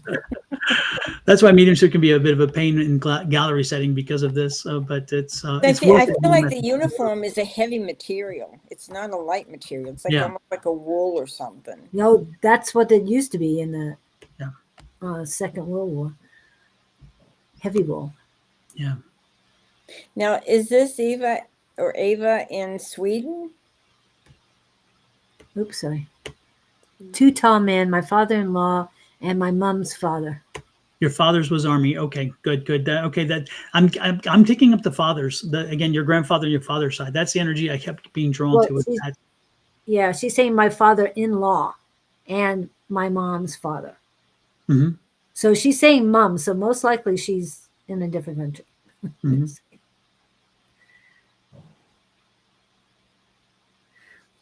And Okay. Robin, if you're ever available on a Monday night, please let us know. Sorry, we're waiting. So your father on your grandfather on your father's side was not in the military? Because I'm seriously, he keeps showing me that line, the line that it's the father's side. Yes, it's Sweden, Ava. Yeah, okay, good. Okay. Yeah. Hmm. Yeah, because I feel like the uniform was like from Sweden, Yeah. not from here. It was a heavy wool uniform. Yeah. Anyway, the energy I was picking again, he keeps coming back. He's like, no, I'm on the father's side. I'm on the father's side. He keeps coming. He's like hammering it to me. Like, I'm like, are you dense? You don't get it? I'm on the father's side. My name's not Lisa. Yeah, so I'm guessing this probably isn't for Ava then, because if it's not on her father's side, no, this is not your energy, because he's very clear about that, and he will not relent, and therefore this may Yeah, not. I feel like this was like in Sweden. He's in the army. in Well, Sweden. actually, but you're saying that, but Ava's saying no, it's not hers. So, shoot. Hold on a minute. Sometimes we don't recall it right away. We get the psychic amnesia, and then a few weeks later we think, oh yeah. So my dad's father was army. So that's a different person. That's Joe, right? Joe Megan. Yeah. Yes, and Joe Megan was again. This gentleman was tall. He was very proud of his service, and he shows me in dress greens. Again, the energy. Julie and I mean Susan and I are picking up the heavy energy. It's a dress greens he's wearing, and I can see him standing at attention. So he's very proud of his service.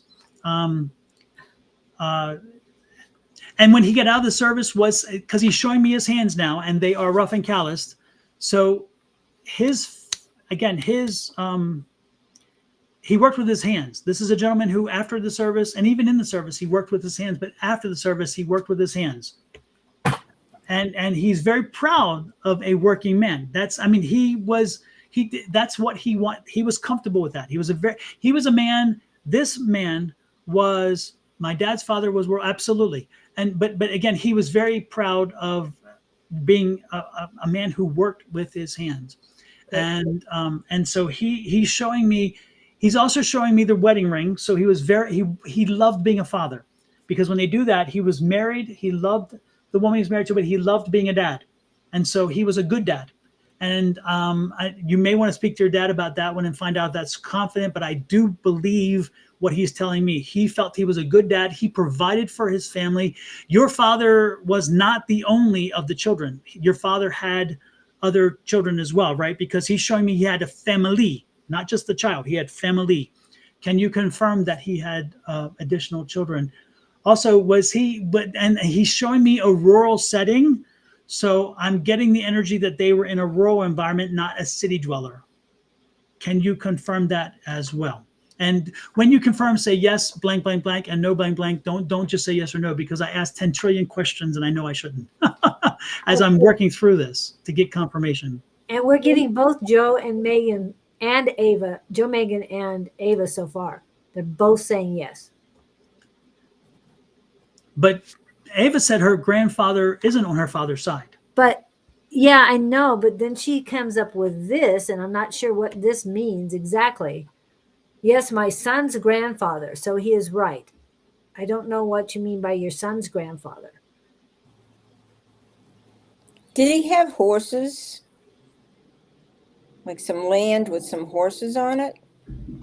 Because your father-in-law is your son's grandfather, and it's not your father-in-law. We're all throwing questions or what? Yeah, sorry. I wanted to. Well, get the most back important to- thing, Joe, is when he comes through, he's coming through to his message to you. Okay, his message to you that I'm receiving is, Joe, you have children. Okay, you Joe have children, and he is inviting you to make sure this holiday season that you connect and spend more emotional time with them. You don't have to be in their physical presence, but he really does want you to focus on spending time emotionally communicating, reaching out, connecting with your children. He's saying, you know what, build that relationship, build those bonds, because family is everything. In his world, family was everything. And he wants to make sure that sometimes when we have tensions in a family, when we have issues in the family, they seem very big at the moment, but he's like, family is everything. So for the holiday season, he's asking you to reach out to your children, to have that emotional connection with them so they know they are loved, as he made sure his children knew he loved them. And he was a stern man, by the way. This man he made it very clear, I love my kids, but I was a stern man. So he did not spare the rod. He was one of those gentlemen who did not spare the rod, and he definitely didn't spoil his children, but his children served him well, and he's proud of his kids, and he's proud of you as well. So know that he loves family, and he wants you to embrace that concept and make sure that you are reaching out to yours this holiday season. Okay. But I'm also saying some land with 2 workhorses on it. Who had the 2 workhorses? Yeah. Yeah, and I understand you might get. I think you're getting the same one, but Ava, it's not your mother's father. Okay, it's specifically father's father. It's father. This was father's father. That's why I'm going. And Joe seemed to have all the other aspects that seemed to make sense. Yeah. So it's close, Ava, but not your grandfather at this time. Yes. So maybe next time you can partake everything you say. Well, I'm glad you can take it. Unfortunately, he cannot connect. Well, and again, this is why platform and gallery mediumship is really so important, because sometimes the message comes through for one, but it can be for the other as well. So take that message as well. Use that message, because you were meant to be here to hear this. You may not be here all the time. So you were meant on this day at this moment to be here. I still see these 2 workhorses. It's like when this man was out of the military, then he had some land. And remember, whatever resonates with you, yes, grab a hold of it. It's for you. Yep. Definitely. Well, I'm going to ask the spirit to step back, and I'm going to thank you guys for sharing your energies with us. Thank you. Thank you, everybody. Yeah. Thank you. Wow. That's a great way to end it. However, it's not ending. And I didn't upload all the music. However, I did upload 2 things. Let me go back to, there's one other item we have to talk about today. And the reason why is at December 3rd, I know this is December 3rd, but when the time changed, or when it became December 3rd in the middle of the ocean, Ocean. Greenwich Mean Time. Greenwich Mean Time. Thank you. Something else happened, and that is a new book. Mine is on its way. I will get mine on its way too. This is still a proof, because I don't even have a copy of my final book. But as you can see, this is the book, A Silence Too Loud. Yes, it's a totally different genre for you, isn't it? Yes. Yeah, this is a fiction. It's a fiction book. It was interesting. I was sleeping comfortably, and as I told you, my gatekeeper allows some spirits in, and one of them is my dear friend who's crossed over, Libby. And Libby came through one night, and she's like, "Hey, you need to write a book, you need to break out, you need to write a fiction book. And she gave me and she gave me so much information. And the next day I set out to write. And it's interesting. I didn't understand why she came through that night. And Julie's like, this is her birthday. I didn't realize. Julie did the research and found out, oh, it's her birthday. So she came through as a celebration of her birthday. And it's interesting because she helped me put this book together by just giving me information. And then I took that outline and that idea and blended it and merged because we're in Arizona. So I connected it to a mining town in Arizona, and it connected to her energy. And eventually she became the spirit of the book. That was not her intention. She did not set out to make the book about her. That was when she gave me information, she was helping me to just expand beyond the nonfiction realm into the fiction realm. And so she's like, no, you need, but I'm like, an homage to her for her energy. I'm putting her as the spirit in the book. So this is a psychic medium murder mystery, and it takes place in Jerome, Arizona. And it spans out into Cottonwood and Sedona, which are two neighboring towns. And Sedona in Arizona is an amazingly metaphysical community. And so if you've ever been or experienced it, you'll understand why it's in the book. And so it's a situation where she was murdered. And then when she was murdered, I'm coming in to help her to figure out who murdered her, to bring justice to that individual, and to reunite her with the locket that you see on the cover, because once I reunite her with the locket, then she can then cross over in peace. And so this is the thing. And a silence too loud, because a silence too loud is how we as mediums hear it. You don't hear it, but we do. And it's silence to everybody else. But when we get the messages, it is loud as can be. And so that's why that title came to be. The working title was Whispers at the Grand Hotel, but I came up with I'm like, no, it's got to be something more powerful about the mediumship aspect of it, because psychic and mediumship happens in room 23, which come to find out was the year she died, which I didn't understand why she wanted me to be 23. And that was the super important thing. And so this book is fun. It is interesting. It is, I'm biased because I wrote it, but I'm telling you, I just, and I've had one other person read it, and she called me and she's like, I'm mad at you. And I'm like, what did I do? And she's like, I had all these plans for the day, and you gave me this book, and I told you I would read it in 4 days and get back with you. And she said, and I started reading, I couldn't put it down. I had to finish it all the way through. And she said, so I got nothing done. And so it's all your fault. And I'm like, I take that as a badge. Absolutely. So I enjoyed reading my own book when I reread it. And it's funny because when I got the chapter, when I first wrote the book and thought I had finished it, I got to chapter 8 and then started reading. I'm like, oh, I don't like this. I actually got rid of chapters 9 threw them out and put an entirely new ending on, and then had to go back in and modify the beginning of the book to the points where it pointed to the ending differently. And so it was a work in progress and evolutionary, but it's dedicated to Libby. And on the back, one of the back pages, you will see my dedication to Libby, which is wonderful. And this version doesn't have the actual final image, because I think this one is, because I modified it. This one is the one with actual Libby. So it's dedicated to Libby Groves.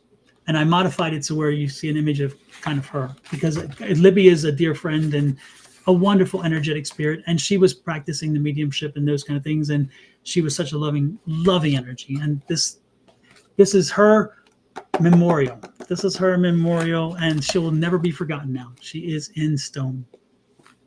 So. Yep. And if you saw the cover of this book, the one that I put up, that has her wavy hair. Yes. It was very curly, but that's the best he could do. Yeah, because if I truly did Libby's curly hair, because she had big voluminous curls, and they were natural curls. They were just curls. And she had this red hair. But when I did that, it looked like Sasquatch, the outline. So it did not work. I had to kind of find a happy medium. Available on Amazon as we speak. Again, please check it out. I would truly appreciate it. And and it's only $13.99. It's not extremely expensive. I kept it inexpensive so people could afford it. This is an amazing gift, by the way, for holidays. Wonderful gift. You don't have, and it's not about psychic. It's not all about psychic medium. That's not the point. This is a murder mystery that just happens to be the guy who's solving it is a medium, a psychic medium, and connects to the spirit to help him do that. And so that's good. And my dear friend Angie, who I do Wednesday nights with, she's in the book because she helps me go along and solve the mystery. And then Miss Susan over there is also in the book because she's the one who ultimately has the one piece of the puzzle.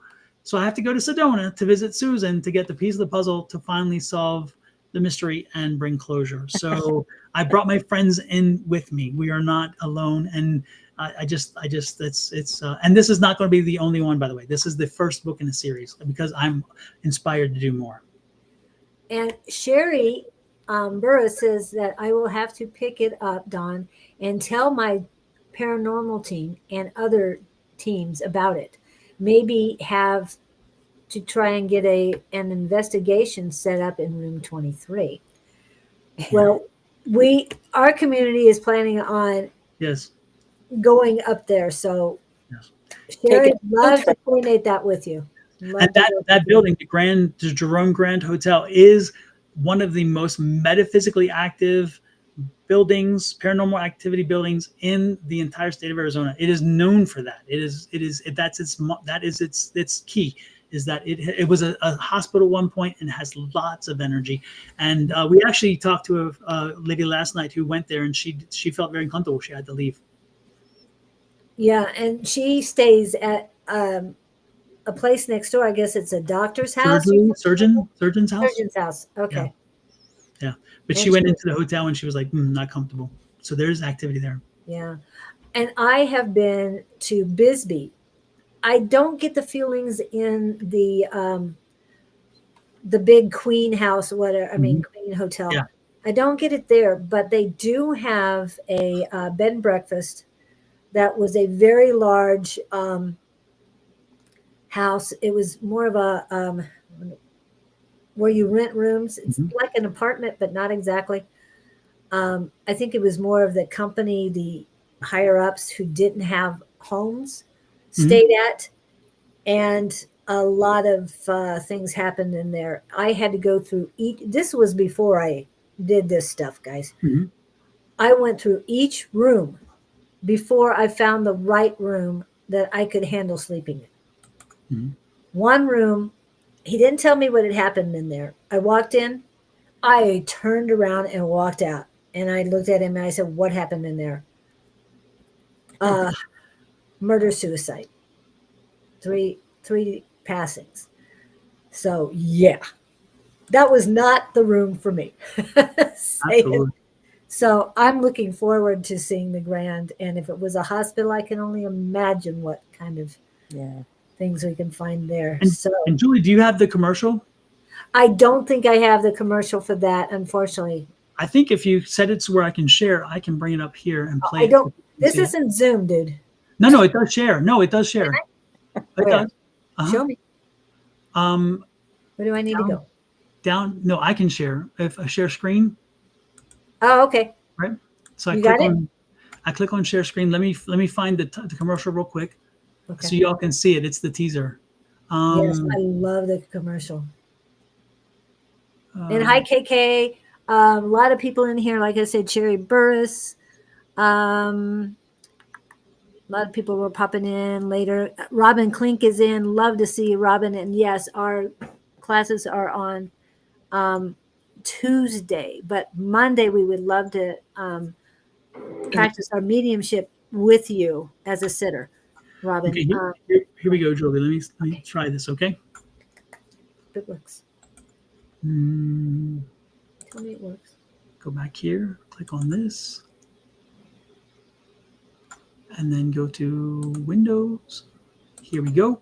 Let me know. And share audio. Yes, share audio. Okay.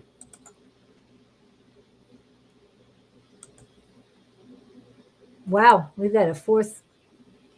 Okay, let me see if this works. Hold on. Oh, it's not letting me start it though.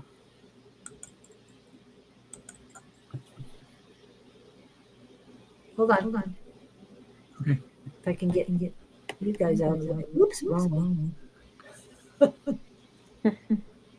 Oh, go back to my fourth. Okay.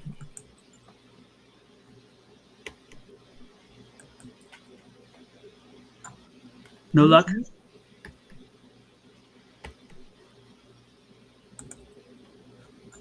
Can you push play? I'm trying to push play. It's not working for me. The thing, oh, here it goes. Maybe this will work. In Yeah. the abandoned halls of the Jerome Grand Hotel, something never stopped whispering. Libby Groves had a secret, one worth killing for. Buried in an old gold locket lies evidence that could expose a deadly truth. And now, one medium is about to uncover what the living tried to hide and what the dead refuse to forget. Every spirit has a story, but some won't rest until justice is served. A mystery woven in shadows, lies, and the voice of a woman gone too soon. A silence too loud. Riot. Available now. Wow. Let me get. So that's it. Cool. Let me share that. I hope you guys liked that. That was so cool that we could do that. I love that. I would love to be a sitter. Okay, Sherry would love to be a sitter for Medium. Sherry Burris, we have her email as Oh, well. super. Okay. And Robin. And who was the other one? Pam. Pam, yes. Yeah, Pam, sure. I'm writing it down. Yeah. Well, super, folks. I appreciate again, it was a labor of love and it was great. So it's a different, very different voice in that book because, again, it's fiction. So I had to find different ways of speaking. And it takes nothing away from my book with Susan because our book is definitely a labor of love as well, but in a different way because we want to help you understand what mediumship is. And again, the book in English and in Spanish. So there's no limitation in language, which is great. And it's available on Amazon as we speak. And again, if you search under the book's names, you'll find it. Or if you search under Susan Grayson's name, you'll find it there. And then if you search under my name, you'll find the books there as well. And you'll find our other books because Susan has another book as well. And then I have a few books. I have one for my grandson. You'll see that there. It's a funny little, and I'll plug it real quick too. Sorry, let me do that. Sorry. There it is. It's Princely in the Alphabet Zoo. Got to do that. English or Spanish. English and Spanish, and it's the animals and their things, and then in the Spanish version as well, because we are a bilingual family, so we have all the animals in Spanish as well. So anyway, also available on Amazon. Thank you guys for coming in, everyone. I will be doing reading Saturday on Facebook and YouTube. At Right. 10 o'clock Phoenix time. And for those of you who want a mediumship class in the Phoenix area, tomorrow at 7 p.m., right? At Rising Phoenix Church, Spiritual Church, If you're interested in taking the class, yeah. 1522 West in Canto Boulevard, Phoenix. From 7 to 9 p.m. Thursday evening, yeah. And Susan will be the teacher. Let's make it clear. Yes? Yes. So you get to actually be taught by the medium. Yep. And then again, Saturday, I will be returning on Friday with Scott. Bonnie and Sarah will be Friday evening, which live Friday night happy hour. And that's 5 to 7 Mountain Standard Time. I think it's still that way. And what was the other question? Yes. Oh, yes. Bonnie and Jess. On the 14th of January, Susan will be back. So if you want another reading, she will be reading on the 3rd of January as well. But on the 14th of January, she'll be back. I'm going to interview her, and then she'll be doing readings for an hour. And I'm going to step back and let her just fly with them because she'll get at least 50 done in an hour. I know. Yeah, she's very efficient. Yes. All right. Thank you guys so much. Thank you for having us, Julie. Thanks, Julie. Appreciate it very much. We do. Thank you guys. Great. Yes. Okay. Hang in there, guys. We'll talk to you later. Thank you again. Thank you guys so very much for being in. Thank you. And if I can get to the right ones, I will be. Any more books? I don't have my Multiple Power Within book at handy. That's the only one I didn't have ready. Okay. And the other one. And Dawn's other There it one. is. There you go.